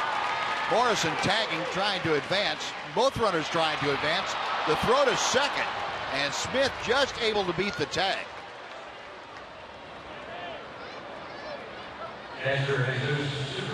See, those are the kind of things that you can't allow to happen. Stubbs got under that ball when that ball's a high fly ball. You've got to get back and come underneath it and cut out any possibility of those runners advancing. I know it's an 8-2 ball game, but you've still got to keep those guys from advancing and taking advantage of you. And that's what happened there. So there's plenty of time to get behind that fly ball, catch it, come through, and fire into third base to eliminate them running. Morrison wasn't going to run until he saw that Stubbs was flat-footed on that ball. So even though it's 8-2, you've still got to approach it like it's a tie ball game. No, 2 outs now, second and third for Jesus Sucre, who takes strike 1. Sucre 1 for 1 today. Had a sacrifice bunt earlier in this inning. Also had a double his first time up.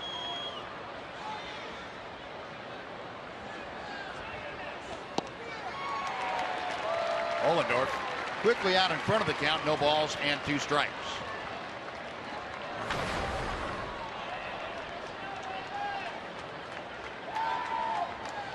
Sucre getting his first at-bats of this series. Came in as a defensive replacement in the first game. Now starting today. Nice stop by Bobby Wilson. That pitch in the dirt. 1 ball and 2 strikes.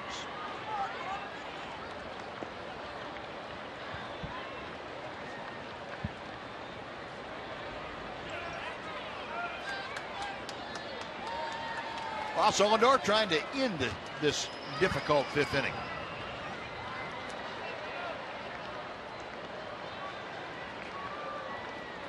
The 1-2 pitch.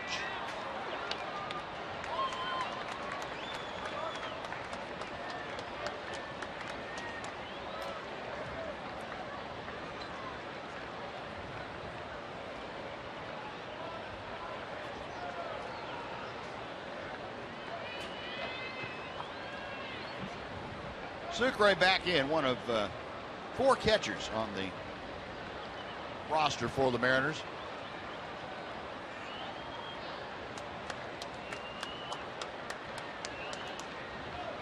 Now Ollendorf ready once again. Time called.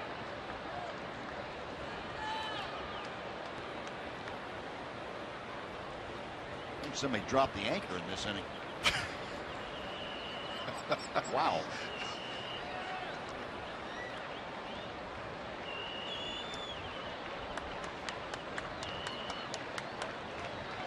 Another 1-2 pitch.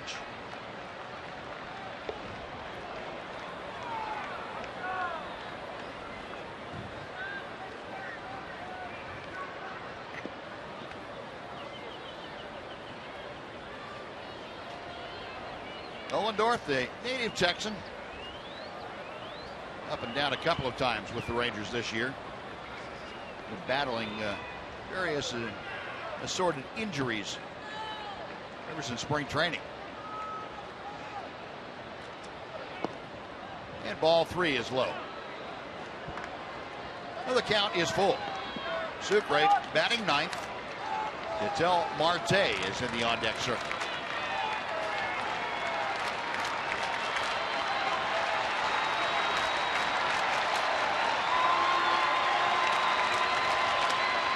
The payoff pitch.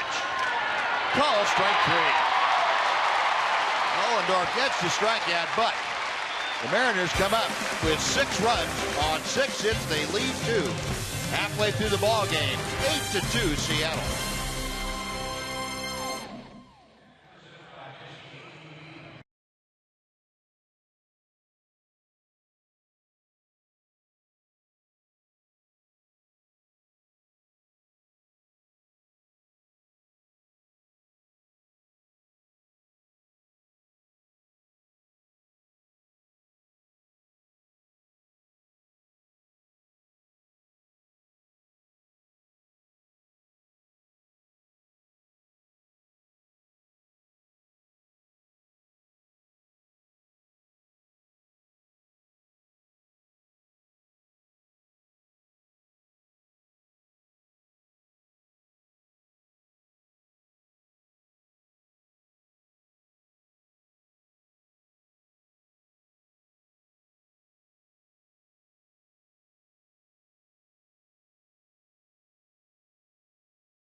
2016 season tickets.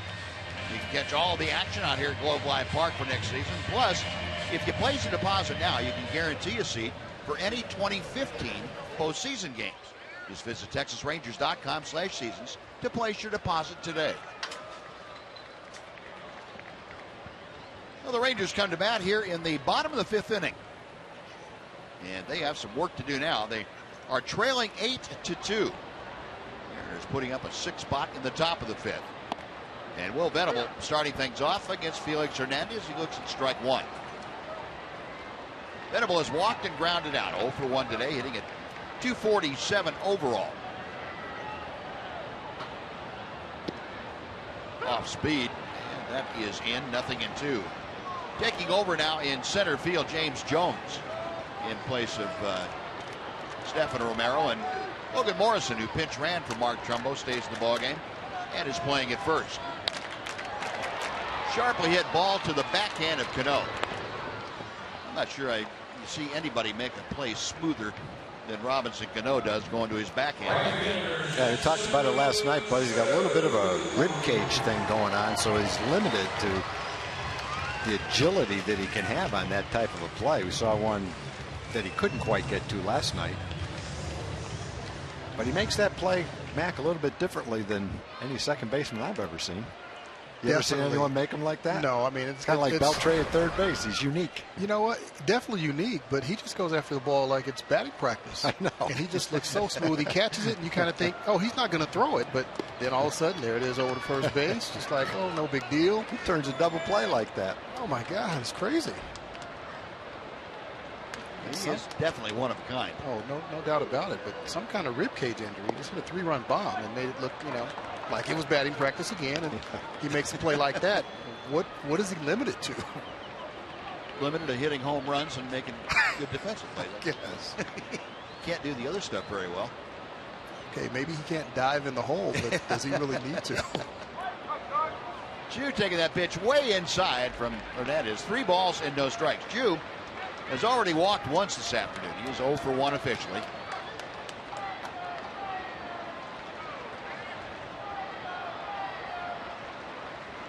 Hernandez with a 3-0 pitch. And ball 4. No, Drew draws the walk.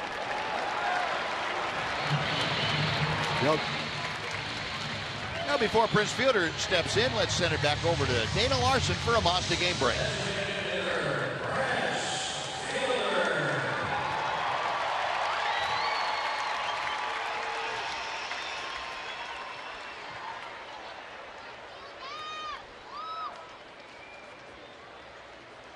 All right, Dana, thank you. So the Rangers have to stage a pretty good comeback here to keep pace with the Astros, keep that 2.5 game lead in the AL West. Because I was going to make an observation on Chu that I don't have the slightest idea if it's valid or not. But we've been talking about his overall game. In fact, we talked about it in the pregame show, how every facet of the game is improved. Base running, fielding, throwing, you name it. He's doing it better now than he did at the beginning of the year. Easy out at first base. The other thing that it seems like he's getting more calls on balls and strikes than he was getting early in the year. It just seemed at the beginning of the year, a lot of those pitches up and away, a little bit off the plate were going for strikes. And now a lot of those same pitches that are just a little bit off the plate, they're going for balls. And he's walking more. His on base percentage is up to about .375 now. You know, I think you're right, Tom. I mean, I don't know if that's true or not, but I think it feels that way. Yeah. And, we could take that back to last year, too. I remember remarking last year when he was getting on base with, great efficiency. He was leading the league, leading Major League Baseball in on-base percentage up into May last year before he got hurt. And we remarked then, how can a guy with that kind of an on-base percentage get so many terrible calls against him? Yeah. Have a bigger zone called against him. Yeah. And it carried over to this year, I thought, too. And like you, that's kind of calmed down a little bit. Seems to. Beltre takes a knee-high strike. It is 0-2. Yeah, it just seems like, when you're going bad, everything goes bad. Yeah. You're not getting that check swing call. A pitch, that's a borderline pitch. They're ringing you up. But when you're swinging the bat well, it seems that everything's going your way. Yeah, and I don't mean that they're giving him pitches. I think they're calling it a ball when it's off the plate, just like it should be. Up the middle, flag down by Felix, and he flips the ball to Beltre. You knew something was coming there. Yeah. So that is going to do it. No runs, no hits. The walker left stranded. We finished 5. The Mariners have an 8-2 lead. Meg, thanks for joining us. We'll see you after the ball game on Rangers Live. All right.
The game, the Fox Sports Fan Express rolling in from the big city of Austin, Texas. On hand, the 104.4, the Horn listeners, and of course, a T-ball team. What T-ball team, JB? We're the Manchac T-ball Red Sox. Way to go. Good to have you guys out here. I know you're having a good time despite the score, but you have good news, maybe? I have a feeling we're going to have a Rangers comeback. It's happening. All right, there we go. Well, let's have some, look at these nachos over here. Let's have some nachos here on the T-ball team. Very nice.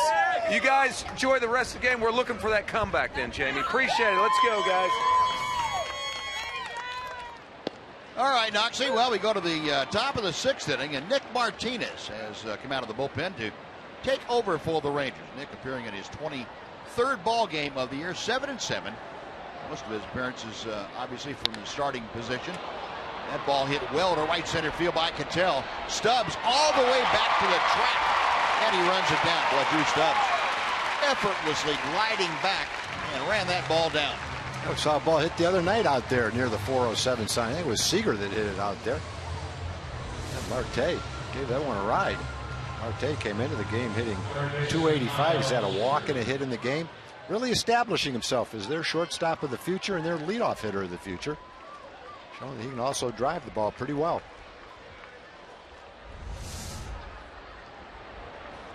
So the first out here in the 6th inning. Kyle Seager, who is 2 for 3, takes a Nick Martinez breaking ball inside for ball 1. Seager, a single, a double, 2 runs driven in, 2 RBI. Pretty typical fare for him at Globe Life Park.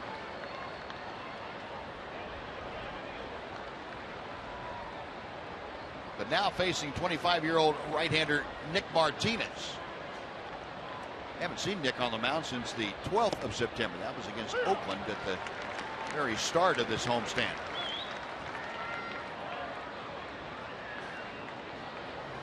Nick in his 22 appearances, the first 21 were starts for him. Seager to right center field. That is up the alley. And one hop to the wall. Seager is going to have another double. His second of the afternoon. His 3rd hit. 3 for 4 as he continues to burn the Rangers. Yeah, the first time up, Derek made him look bad with a breaking ball. He waved at it for strike 3. Since then, though, 2 doubles and a single later. He's right back where he normally is against the Rangers.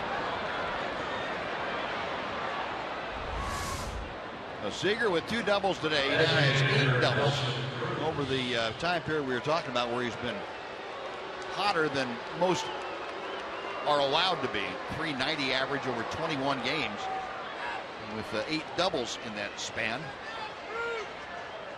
He's at second, just 1 out. Nelly Cruz 0 for 1. Rounds 1 to the hole, off of Beltre's glove. Elvis has it and he has no play. And Cruz is going to have a base hit and extends his streak to 8 consecutive ball games.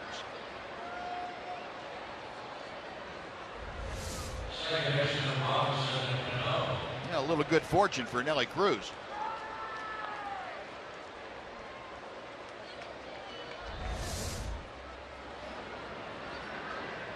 The 12th hit of the afternoon for the Seattle Mariners. On that play, you saw Kyle Seager advance to third. So runners at the corners. Still just 1 out. Robinson Cano has been the culprit this afternoon. He has singled, homered, driven in 4.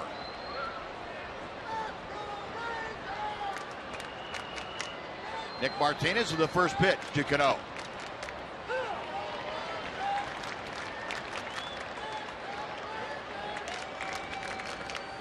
Cano with the average now up to 282 for the year.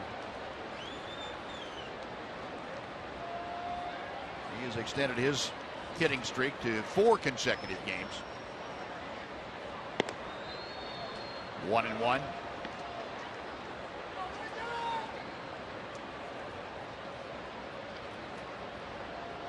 Martinez checking with the middle infielders Odor and Andrews to see who's going to be covering on the event of a ground ball right back to Nick. 2 balls and a strike.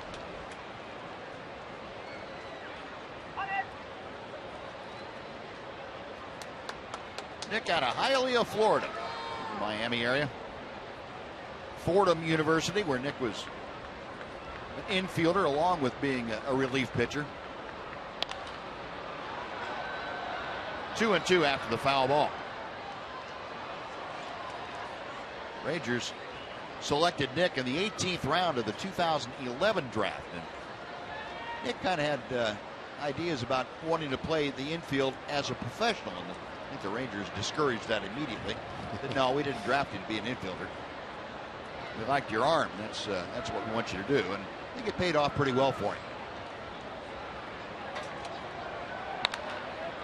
Cano pops it up. Left field, Venable coming on. This not very deep. Seager's tagging at third. He's going to make a bluff move toward the plate. Beltre cuts the ball off, and then that came up. Looked like it got him, stung him a bit. Adrian might have had that ball come up, get him on that sore thumb or that finger that he has a splint on. Left hand.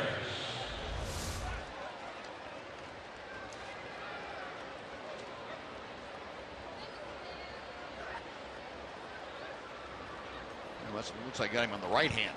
Might have gotten the. Oh, great, he's got both hands messed up. Well, he won't talk about it. He won't stop playing. So sure won't. Doesn't really matter. Well, 2 outs now. Runners still at first and third. Franklin Gutierrez, who homered his last time up, steps to the plate. Gutierrez with his 15th home run of the year. He was the first hitter that Ross Ollendorf faced when he came in. Took Ollendorf out of the park to right field. So Gutierrez now 15 home runs, 35 RBI.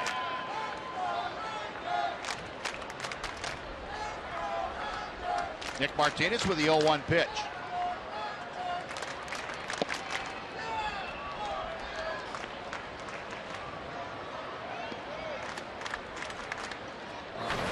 Crowd, pretty good sized crowd out here on this Sunday afternoon, and we're anticipating post-game concert. They also wanted to anticipate a Rangers win. That hasn't happened yet. There still might be a Ranger comeback left in him. 2 balls and a strike. The count to Gutierrez.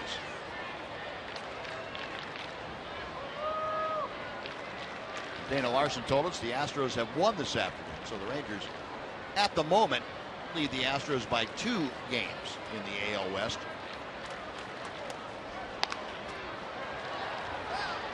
Two balls, 2 strikes. Rangers, of course, have tomorrow off. Then they hit the road. A 6-game trip. They have 3 in Oakland and 3 down in Houston before coming back home to finish off the regular season in 2015. Got the Tigers in for 3, and the Angels finish it off with 4. Got him swinging. Nice pitch by Nick Martinez to strike out Gutierrez. No runs, 2 hits, 2 left. After 5.5, it's the Mariners 8 and the Rangers 2.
Sonic Slam Inning, brought to you by Sonic. Today's jackpot is worth $400 and hitter for 2 at Sonic Drive-In.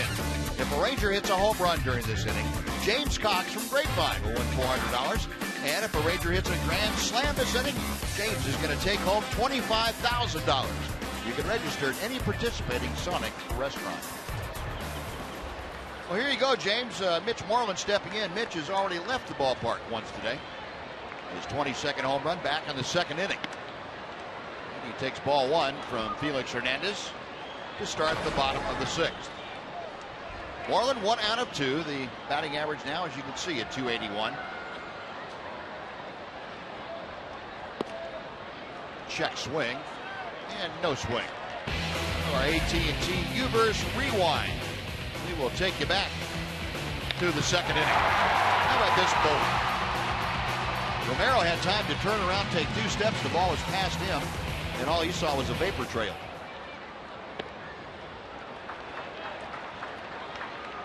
(3-0) the count. Yeah, Hernandez, as we mentioned, he walked 4 the last time he faced the Rangers. He's walked 3 so far in this game. 3-0 right now to Mitch. Down the middle, 3-1. And I think, Tom, part of that's a byproduct of throwing so many breaking balls. You just naturally don't have the same kind of command with that than you do your fastball.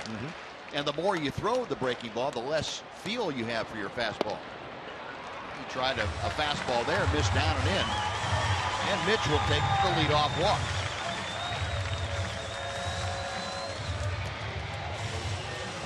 Boy, McClellan scratching his head as 4 walks in 5 innings plus. Felix Hernandez will make you do as a manager. Yeah, 93 pitches here with nobody out in the 6th inning. Gonna have to get someone up in the bullpen.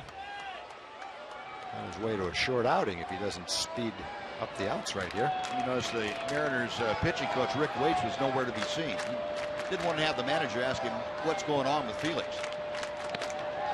Rougned Odor takes ball one.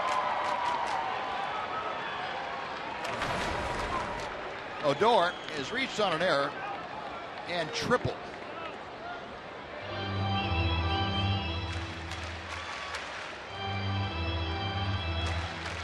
Hernandez getting a new baseball with which to work. Rougned, a run scored today, hitting at .271.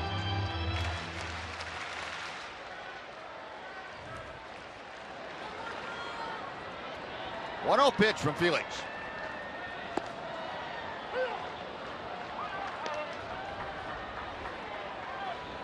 Tony Zick and Joe Beimel are throwing in the Mariner bullpen now in support of Felix Hernandez. The Mariners very rarely allow Felix to throw much more than 100 pitches in a ball game. They're very protective of their star right-hander. Overly protective, some would say. But you sure can't argue with the results they've had.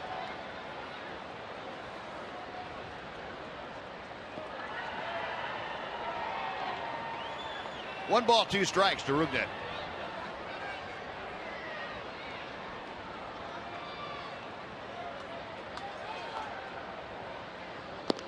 Got him swinging.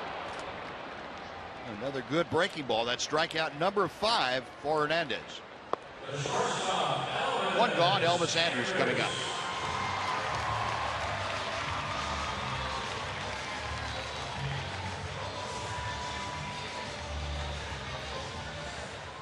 You know, the other thing about throwing so many breaking balls too, throwing a lot of breaking balls takes more out of you than the same amount of fastballs. You may think, well, you know, it's a slower pitch, but it takes more effort. It requires more of your arm to make a ball spin and break like that than it does just on a normal fastball. Huh, never thought of that. Elvis takes a knee-high strike. Andrus, RBI single in the 4th inning, driving home his 56th run of the year. Grounded to third, so Elvis 1 for 2 today.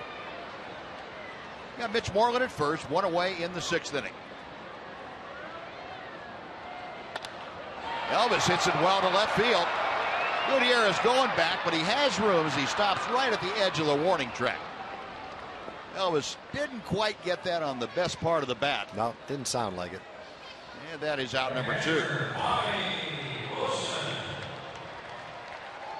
Well, folks, you know you can keep up with the pennant races in true HD quality on MLB.TV Premium. You can watch every out-of-market game live on more than 400 supported devices. Real-time highlights, live look-ins, pitch tracking widget, and a whole lot more. Just visit MLB.TV today. 2 outs. Here's Bobby Wilson.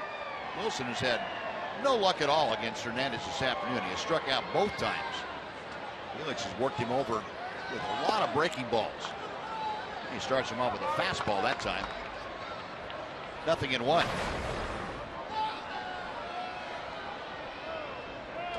Bobby for the season now a 190 average.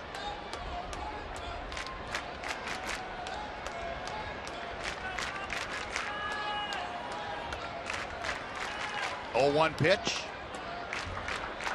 A ball and a strike.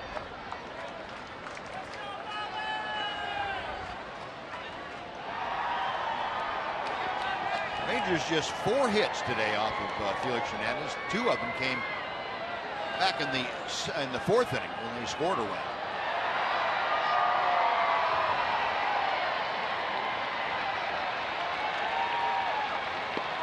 That breaking ball sends Bobby Wilson back. It is a strike.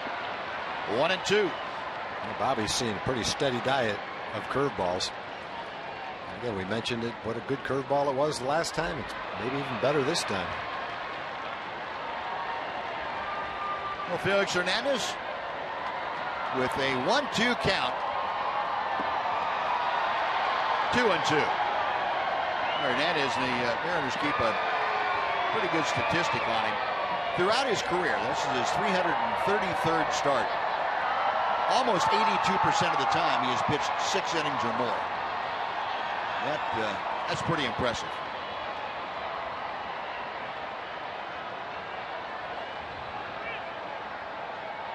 The 2-2. Full count. Bobby Wilson doing a good job of leaning on that pitch. 0-2 away, a full count. Mitch Moreland will get a running start down at first base. Pitch had to alert Logan Morrison. Hey, they're telling you to not hold me on over there in the dugout. Payoff pitch is inside, ball 4. 2 on for Drew Stubbs. Felix Hernandez, that's a pretty good indication right there what he thinks of his fastball. Absolutely. He's got an 8-2 lead with the number 8 hitter who he struck out twice. And he goes to a 3-2 breaking ball, and that's going to bring out not only Lloyd McClendon, but also the trainer for the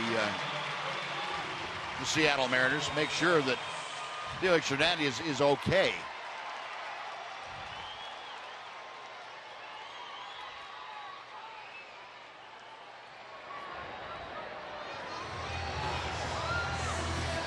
Felix, I don't know if he's pleading his case or just trying to let him know what's going on. But he is going to come out of the ball game. Like you say, Buzz, if he's throwing a 3-2 curveball to the 8th place hitter with a 6-run lead, there's, that's, I wouldn't call that normal. I wouldn't either, Tom. Not for Felix Hernandez. No, he is coming out of the ball game. Tony Zick is going to come in, and he will get probably as much time as he wants to get loose. I would assume this is going to be considered an injury replacement. So Felix leaves with the runners at first and second. 2 outs here in the 6th inning. Pitching change underway once again at Globe Life Park. We will take a timeout with the Mariners leading the Rangers 8-2. We're back after this.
Joe Beimel was trotting in from the bullpen, and Lloyd McClendon said, no, I want the right-hander, not you, Joe.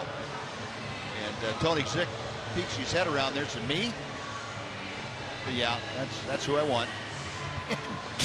Beimel's not my bad. I was just going in there to face probably a pinch hitter. And Zick was the announced pitcher, so that's who's going to come in and take over. Zick appearing in his 7th ball game with the Mariners. 226 opponent average. 8 2/3 innings. He has 10 strikeouts. Zick in a minor league deal with the Chicago Cubs on April the 2nd this year. Came over to the Mariners. And he will be facing Josh Hamilton. Hamilton will come out to pinch hit for Drew Stubbs. So Josh with his 2nd pinch hitting appearance since having left knee surgery about 10 days ago. Hamilton still not ready to play in the outfield or even run the bases for that matter. But he's up now where he can swing the bat. He has Wilson at first and Moreland at second. And Zick pumps in a 95-mile-an-hour heater for strike one. Yeah, tough location right on the inside corner. One thing Josh is showing his ability to come off the bench and hit your best fastball. That last one wasn't the velocity that got him, it was the location of that pitch. 1 ball, 1 strike. Hamilton. Pinch hit here on Friday night. Pinch hit for Bobby Wilson. That was against Tom Wilhelmsen. He went down swinging. Crowd making some noise. The 1-1 pitch. 1-2. Nice movement on that pitch. Brought it back toward the plate. Yeah, Josh has seen 2 of them in there now, and the novelty of it hopefully is worn off.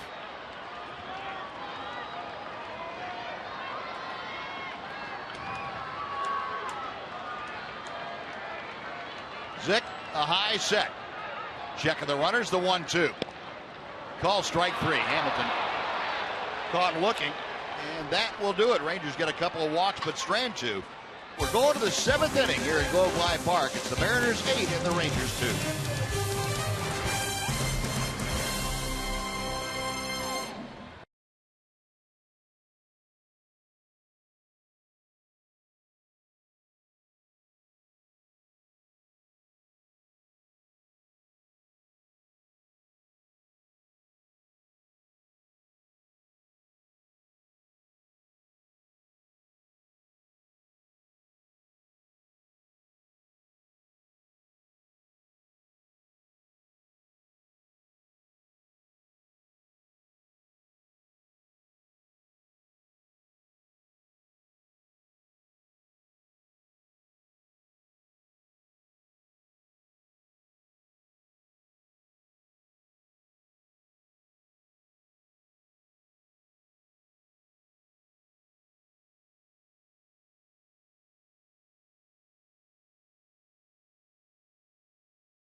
His 4-game summary started off promising. Mitch Moreland, his 22nd home run of the year, got the Rangers on top 1-0.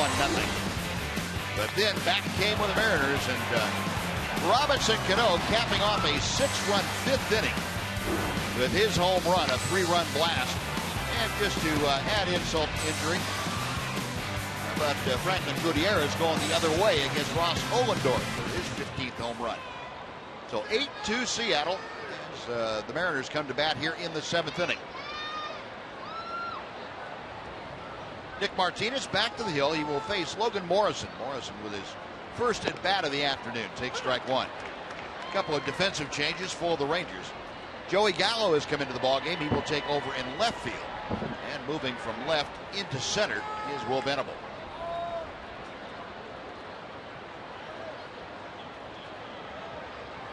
Morrison takes the pitch off the plate for 1-1. Morrison a .224 average with 16 home runs and 50 RBI.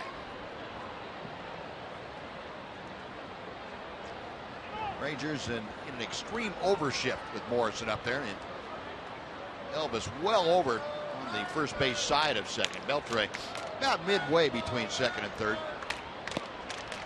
Good off-speed pitch from Nick Martinez. Nick gave up a couple of hits in the 6th inning. That was his first inning of work, but he was able to prevent any damage from being done. The wind, the 1-2 pitch.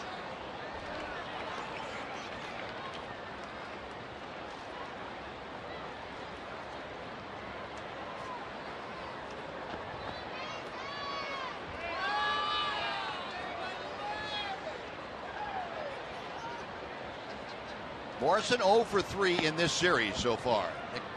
Not missing by much, a little bit high. 2-2. Morrison in an 0 for 6 offensive funk at the moment. Having a good September, though. He's hitting .278 for the month. 3-2.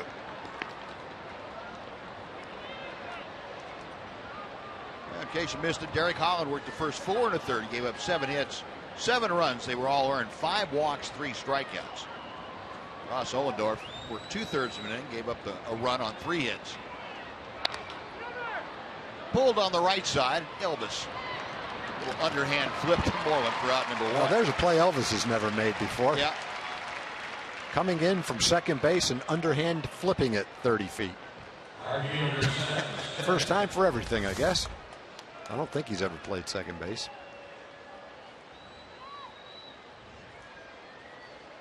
One out. With the shifts employed the way they are, you're probably going to see more of that. Yeah, it probably will. Won't be his last. Now Seth Smith now will come up for his 4th at bat. Smith 1 out of 3 with a single. Off speed and in for a strike. Martinez doing a pretty good job of varying speeds of the pitches. He has a pretty wide range now between his fastball and off-speed pitches. It's that one on the fists of Smith, and he fouls it off. That's one thing the Rangers, not only with Nick Martinez, but with Chichi Gonzalez, wanted to see is the ability to take a little more off and add a little more. So the variation between slowest to quickest was a little bit lighter for hitters. Got him swinging. Good pitch by Nick Martinez, who gets his 2nd strikeout.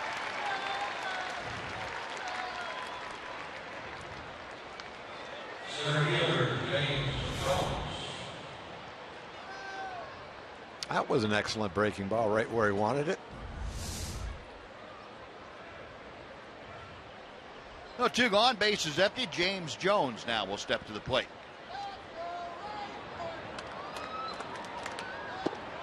One ball, no strikes.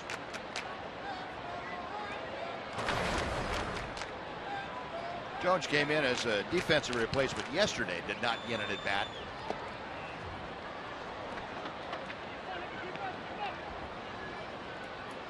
He is in his 3rd stint with the Mariners this year.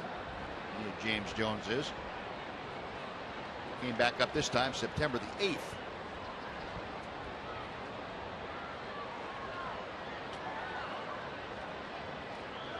Martinez with the 2-0 pitch. Ground ball flagged down nicely by Nick. Well, quick as a cat with those reactions. And it's a 1-2-3 inning as Nick sends down the Mariners in order. 8-2 Seattle will take the stretch here at Globe Life Park. Now let's join Chuck Morgan as he introduces God Bless America. Your attention, please, ladies and gentlemen.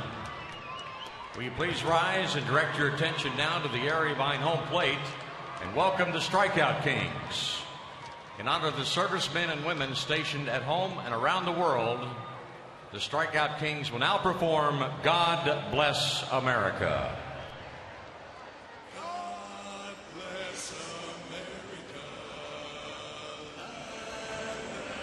land I love. Stand beside her and guide her through the night with the light from above, from the mountains to the prairies and on to the oceans white with foam. God bless America, my home, sweet home. God bless America, my home, sweet home. America, America, America,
fan photo selection. This comes to us from LT. Thank you very much, LT. If you folks would like to have a shout at having your photo shown on one of our upcoming games, just use hashtag Southwest Data Strong Fan. And you never know, it might show up the way LT's did today.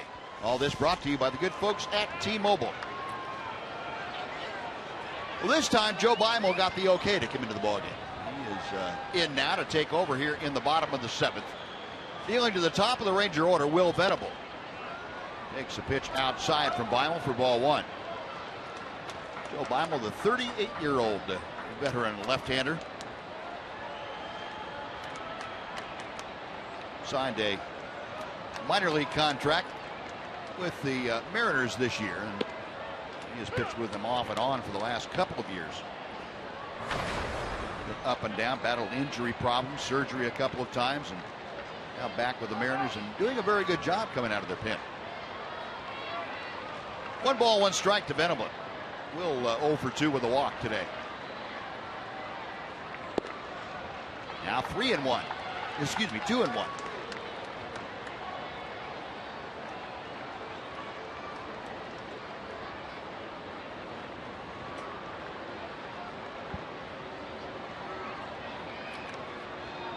Beimel back to the plate. 2-2.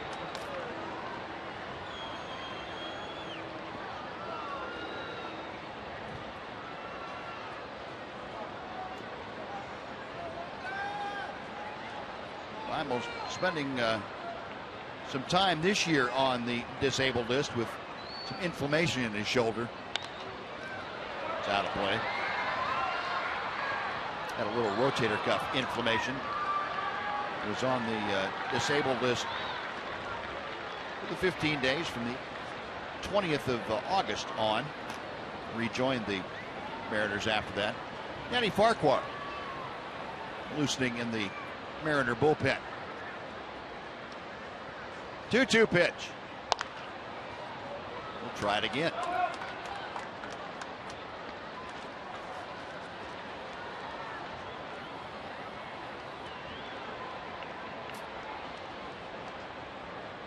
Mariners have 8 runs on 12 hits this afternoon. The Rangers 2 runs on just 4 hits. Felix Hernandez, kind of an odd game for him. 5 2/3 innings, just 4 hits.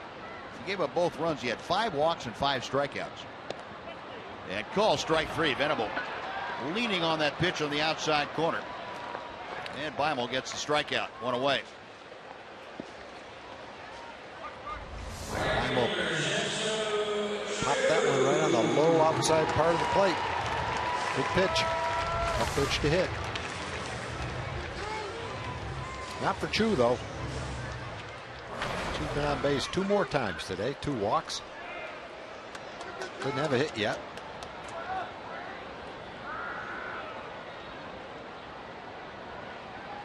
Chu 0 for 1 officially as Beimel comes to him. He gets the breaking ball over. Chu grounded out to second his first time up this afternoon. And as Tom told you, the last 2 times up, he has drawn the base on balls.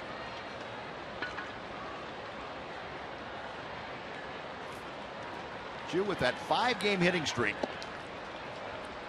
on the line here today that has seen him hit better than 500, or better than 600, I should say. 13 for 21 in those 5 games. Beimel's 1-1 pitch to the left side, and that's where Seager is. 2 gone. And before Prince Fielder steps in, we're going to send it over to Dana Larson for a Mazda game break.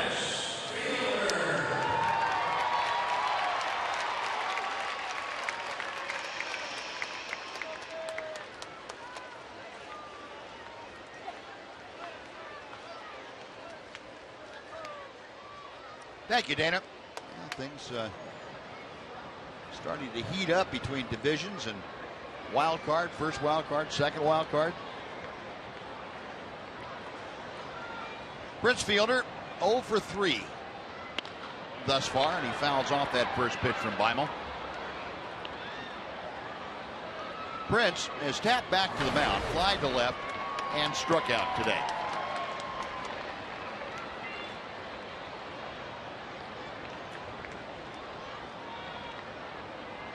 Well, Prince now going back the other way. It looked like he turned things around. He and Adrian Beltre looked like they were going to get hot at the same time. Well hit to center field. Jones over to his right. Puts it on autopilot and makes the catch for the third out. Rangers gone in order. We finished 7 at Globe Life Park. It's the Mariners leading the Rangers 8-2.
Also comes with the best sign, Tom. Look at this. Hey, Knox, we have cookies. Where's the cookies, Braden? Oh, man, Chips Ahoy cookies. Way to go, Braden. We'll put these to good use. Appreciate it. Here's the bag. Here's something for you. Now share that with your little brother, okay, buddy? Okay, anything else you'd like to say? Go Rangers! There we go. I like that, Braden. Thanks for the cookies, buddy. Thank you. Very nice. Knox is starting his own stash down there. Jesus Sucre is leading off the top of the 8th inning for the Mariners. Nick Martinez back out to the mound, and 1 ball, 1 strike the count. Sucre today is 1 out of 2 officially. He's doubled, had a sacrifice bunt, and struck out. Nick starting his 3rd full inning of work. It's a ground ball into center field, a base hit for Sucre, his 2nd safety of the afternoon. Sucre aboard, and that takes the Mariners back to the top of the order for Ketel Marte. That's the 3rd Mariner hit off of Nick Martinez. Nick gave up a double and a single in the 6th inning, his 1st inning this afternoon, and was able to get a fly ball and a strikeout to prevent any further damage from being done. Now facing Marte. He flied out to pretty deep center field first time he faced Nick. 1 ball and no strikes.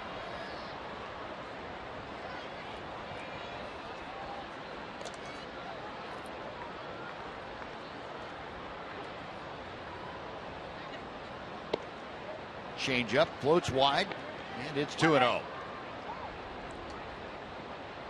Marte now a .286 average, switch hitting shortstop. That's Sucre at first, not being held on by Moreland. 2-1.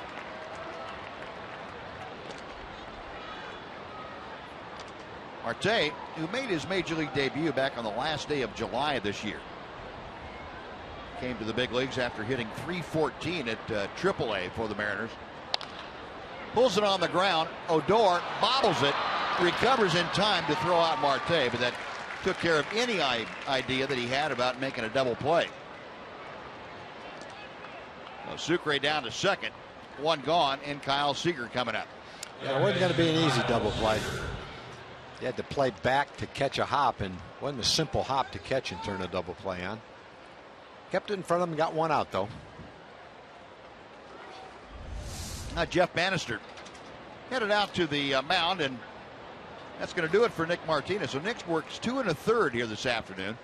Does a very good job of taking care of the Mariner offense. Call has been sent out for Andrew Faulkner.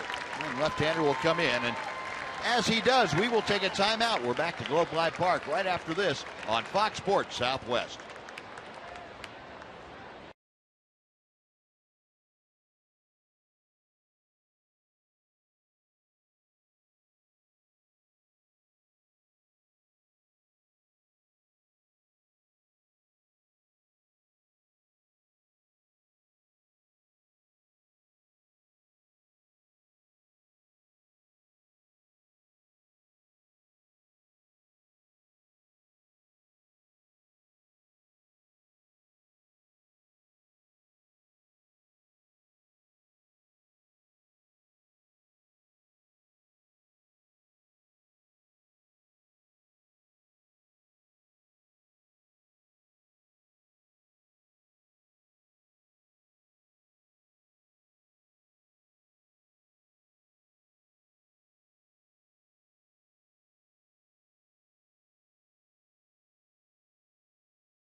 Excitement and historic performances. Don't miss the 2015 postseason beginning October the 6th.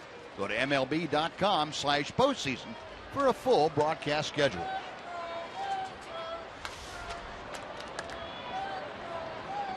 Well, here's Andrew Faulkner.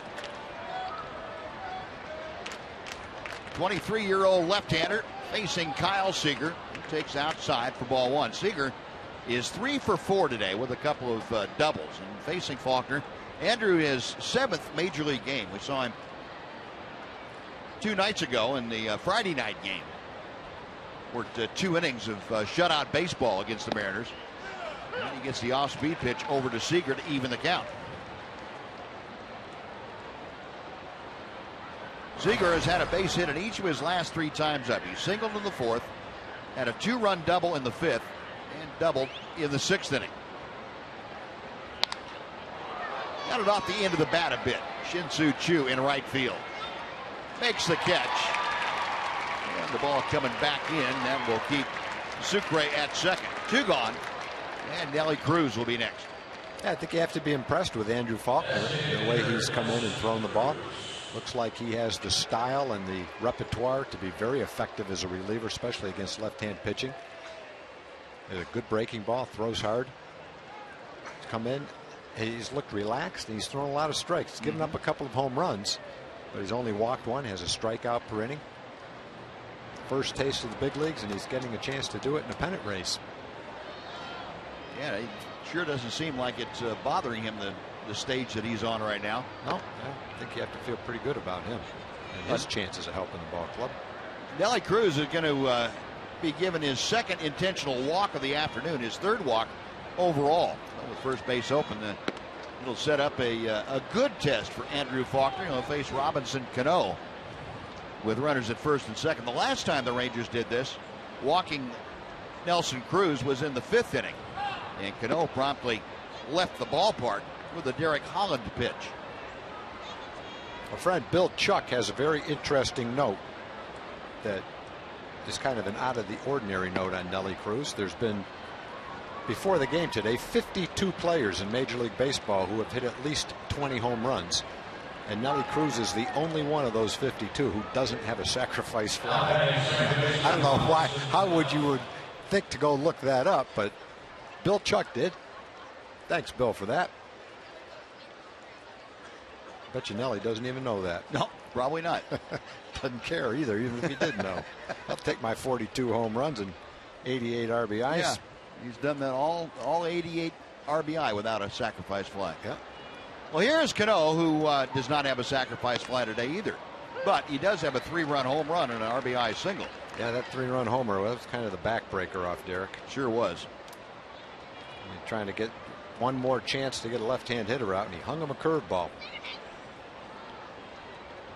Now, Cano 2 for 3 today, now hitting at 281. Faulkner missing low and outside. A ball and a strike. A 3-run home run for Cano, his 17th of the year, and his 13th since that cutoff point that he uses, that July 1st date. 2-1. Boyd McClendon, you remember, had Cano hitting third in front of Nelly Cruz for the first half of the season, then made the switch after Cano, right after Cano started swinging the bat well at the middle of July after the All-Star break. And Cano responded. Cruz certainly responded.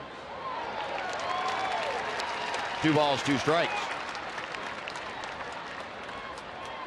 Unfortunately for the Mariners, it took more than just the 2 guys in the middle of the order to cure the offensive ills that they had.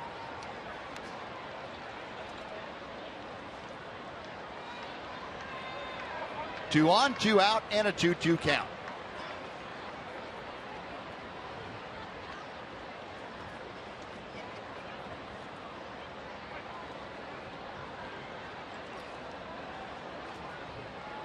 Faulkner back to the plate. Got him swinging. Oh, Andrew Faulkner this time makes the intentional walk pay off. A strikeout at Cano.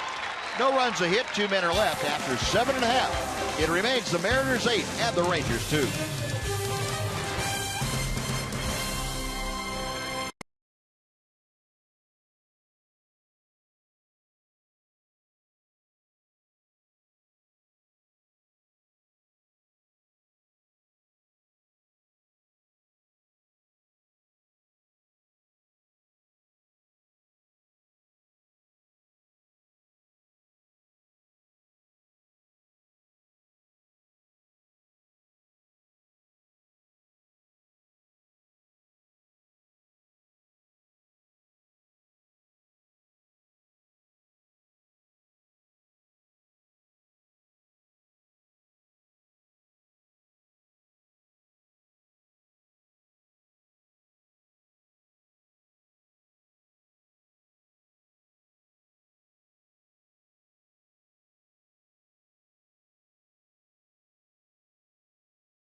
The Rangers with some work to do if they want to end this 10-game homestand on a high note. Regardless, it will be a successful one as they've already won 7 games on this season-high matching long homestand. It is now out on the road after an off day tomorrow. It is 3 in Oakland. Shin-Soo Choo and Josh Reddick, a couple of the hot hitters headed into this one. So day off Monday. Tuesday we get things going at 9 o'clock here on Fox Sports Southwest. Game 1 of 3 between the Rangers and the A's. Thanks to the folks at AT U-verse for getting us set for the opener, guys.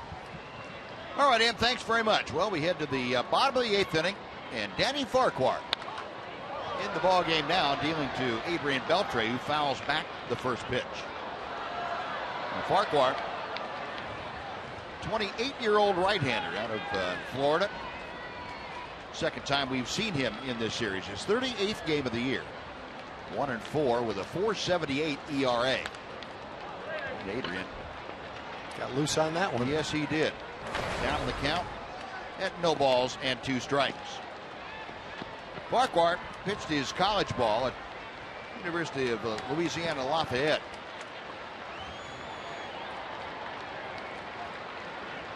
Originally a 10th round pick by the Toronto Blue Jays back in the 08 June draft. 1-2 to Beltre. Adrian 0 for 3 today. He has grounded out, flied out, and lined out.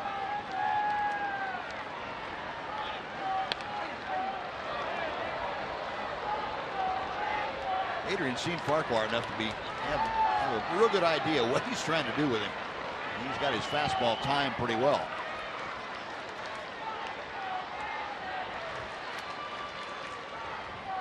Farquhar okays the sign.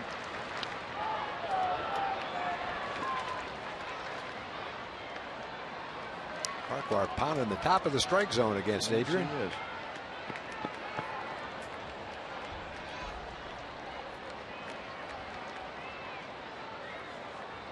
Farquhar, the 4th pitcher used this afternoon by Lloyd McClendon. Felix Hernandez worked the first 5 2/3. And Beltre into the hole. Marte. 1 out. After Felix, Tony Zick came in and worked a 1/3 of an inning. Joe Beimel worked 1 full inning. And now Danny Farquhar.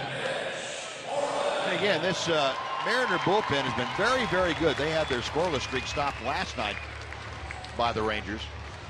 But in the month of September, the Ranger bullpen and the Mariner bullpen 1-2 in ERA in the American League.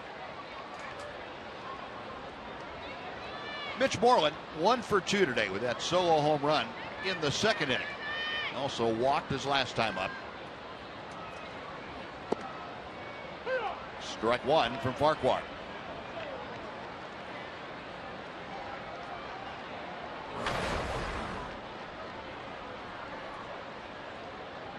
Pitch a .281 average. Now just 1 home run shy of his career best. 23 home runs as his high water mark.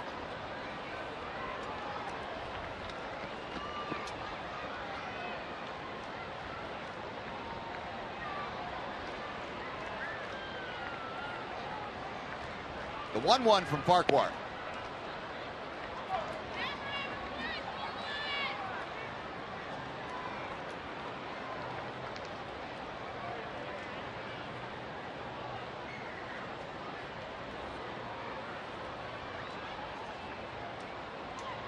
Now the 5'9" right-hander comes back to the plate. Boy, Mitch had a rip at that fastball.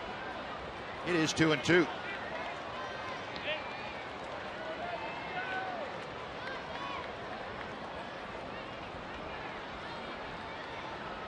Rangers trailing 8-2. They have been out hit 13-4 this afternoon. Into and out of the glove of Jesus Sucre. And Mitch staying alive.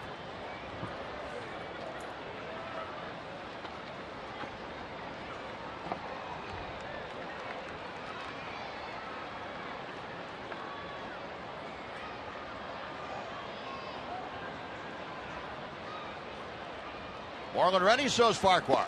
Got him swinging. Farquhar with a strikeout. 2 up, 2 away. And Rougned Odor now will come up.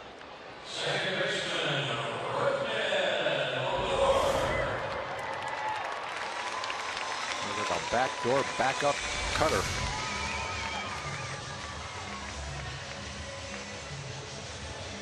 Odor a triple in 3 trips to the plate. He was on one other time on an error by Mark Trumbo, then the first baseman. Farquhar pours in strike 1.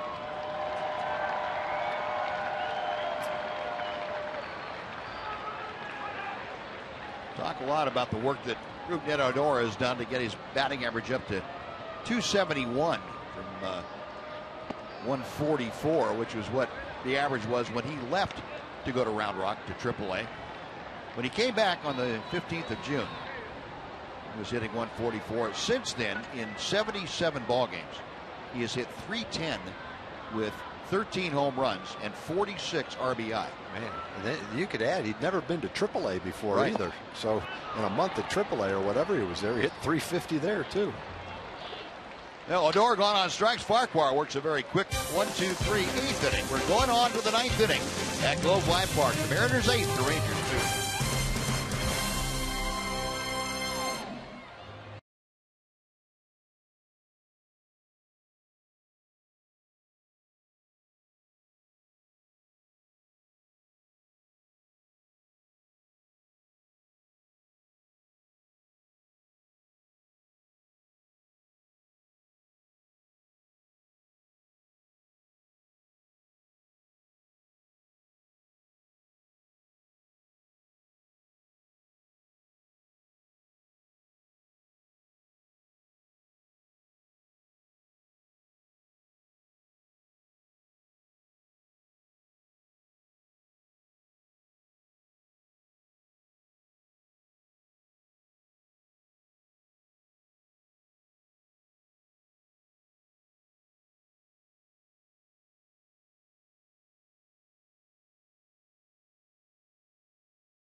Deficit as we head to the top of the ninth. Dana Larson here reminding you we've got Rangers Live, the post-game edition, coming up right after the game. Join me, Mac, and Pudge to break this one down. We'll hear from Derek Holland as well as the manager, Jeff Bannister. We've also got an update on the standings in the division and the wild card race, highlights of key games, and we will set up the final road trip of the season. All that and much more coming up right after the game on Rangers Live. Now, though, we get it back to Buzz and Tom, guys.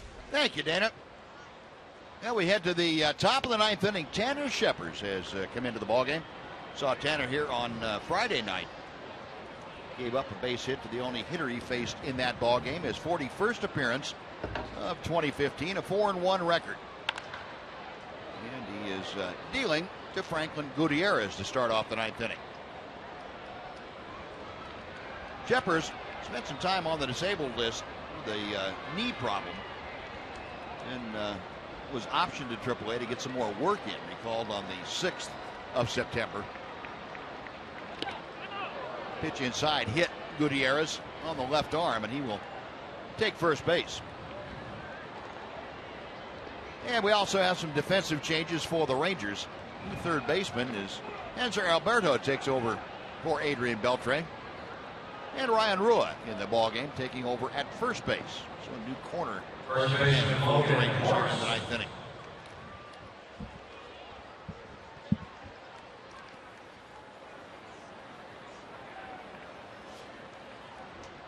Gutierrez hit by a pitch, leads off the inning. He's going to be replaced now down at first base by a pinch runner. It's going to be Sean O'Malley taking over as the pinch runner.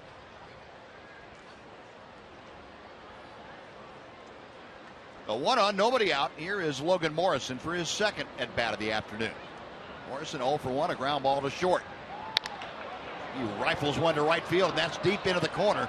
Jew plays a one hop off the wall. At third, O'Malley will stop there. Into second with a ringing double is Logan Morrison. It didn't take Logan Morrison long to zero in. First pitch he saw, he short hopped the wall 345 feet away. Well, usually when the hitter goes up and he wants to swing at the first pitch, he's hoping to get a fastball for a good pitch to hit, and he did.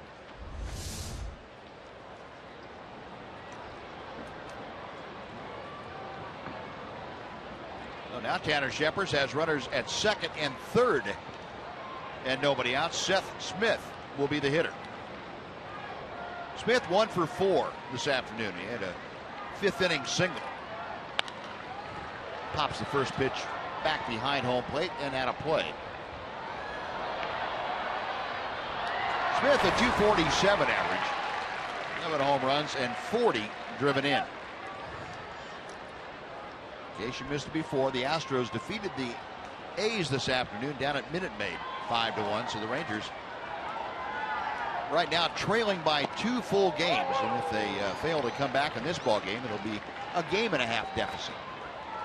Rangers, of course, have tomorrow off, then begin that 6-game, 2-city road trip. No balls, 2 strikes. Fly ball well hit to right field. Chu is back at the wall, leaps up, and pulls it off the top of the wall. Tagging at third is the pinch runner O'Malley. He will score. On to third goes Morrison, but Shin-Soo Choo took a 3-run home run away from Seth Smith. Yeah, good job by Shin-Soo. Got back to the wall, went up as high as he could. And another good example of what we've been saying for quite a while about Shin-Soo. His overall game is right where you hope it would be. You name it, he's doing it well. He knows where the warning track is. He knows where the fence is. He jumps up and makes a nice play. But to call that a sacrifice fly just doesn't seem like it's doing it justice. No, it doesn't. Well, good play by Chu.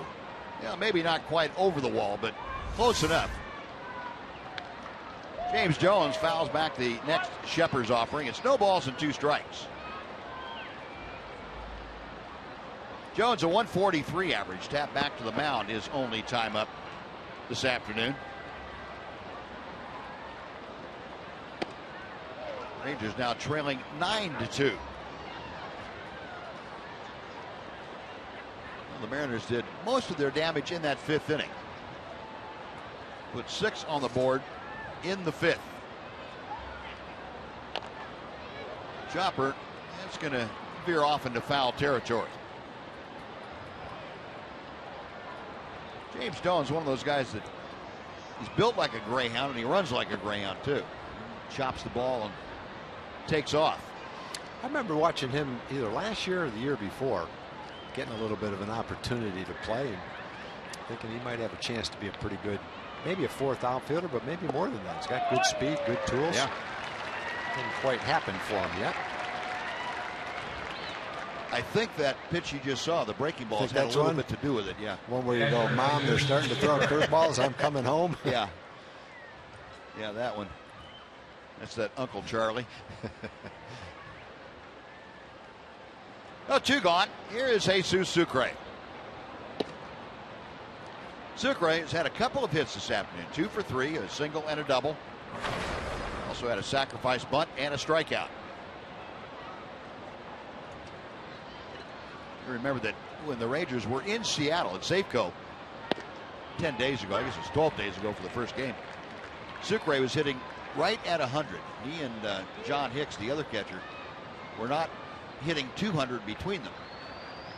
I mean, if you added them together, not the average, added them together. And Sucre has done some pretty good work since then. Got over 100 in that first game that he played against the Rangers up there. And he's now up to 147.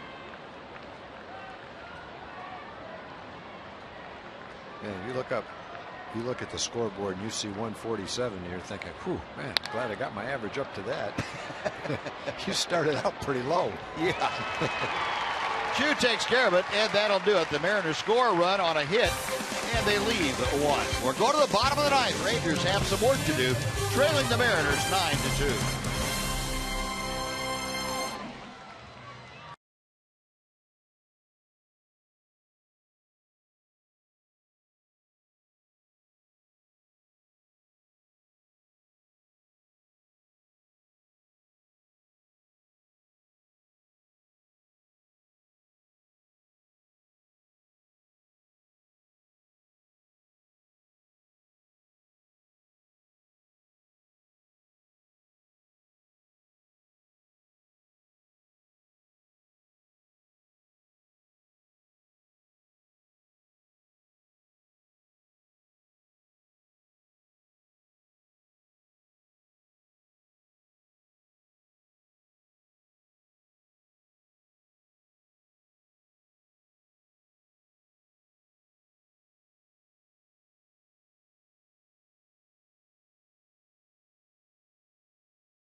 by Southwest Airlines. Book your low fare now at southwest.com. By AT&T UVerse TV. UVerse has more live TV channels on the go than cable. And by your Texas Ford dealer. Visit your local Texas Ford dealer today. Ford is the best in Texas. Now, bottom of the ninth inning. And, we have the Bernie, Texas native, Logan Kensing, on the mound for the Seattle Mariners. We've seen Logan a couple of times in the two series. His 13th appearance of the year for the Mariners. League just hitting him 176 against him. ERA at 5.59. He's worked 9 2/3. He'll get an opportunity now to face the bottom third of the Ranger order. And Ryan Strasburger is going to lead off and hit for Elvis Andrus. Sean O'Malley staying in the ballgame to take over in left field.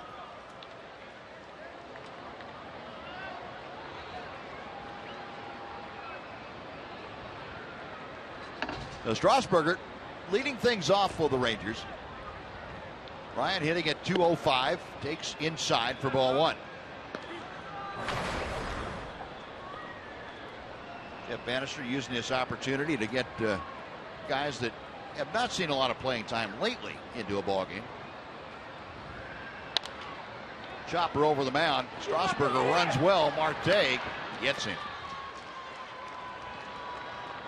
Well, one out is Strasburger grounds to short. The catcher, Bobby Wilson.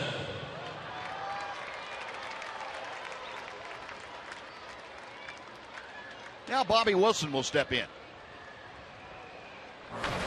Wilson 0 for 2, a couple of strikeouts. He's also garnered a walk this afternoon.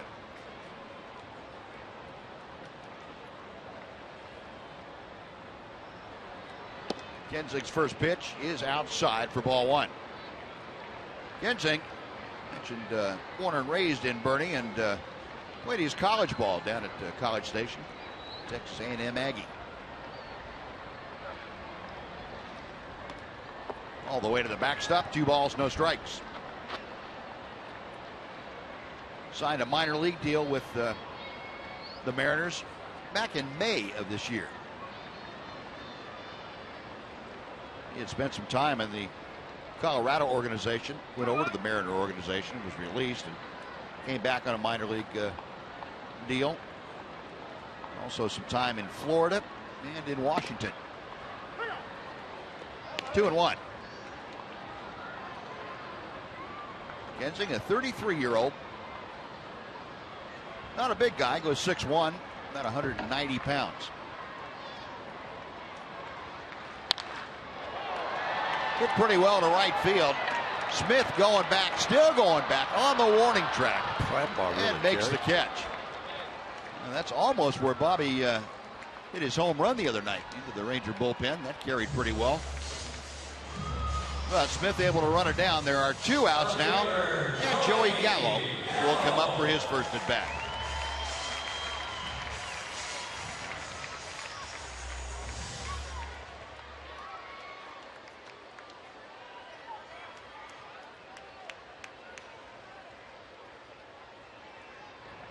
Gallo stepping to the plate, hitting at 200, right on the nose. Kensing fires a knee-high strike. Joey, 6 home runs, 14 driven in. Came back to the Rangers on the 1st of September with the roster expanded. He's gone 2 for 18 in the now 9 games that he has seen action. Kensing's 0-2 pitch. Pop foul. That is back over our heads.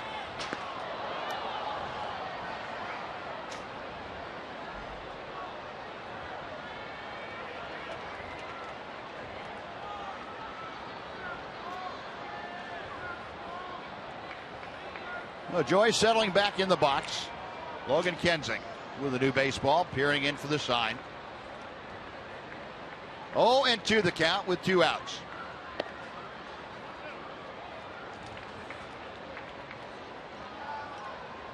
Showing his first taste of a AAA ball after he went down from the Rangers back in July, the 1st of July, hit 195. Rips that ball foul. I don't even want to look at those. Let's hope that everybody's okay.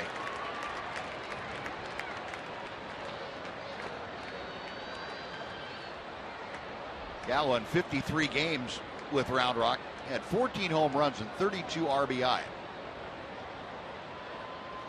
That was after starting the year at Double-A Frisco. He got promoted to the big leagues on the 2nd of June.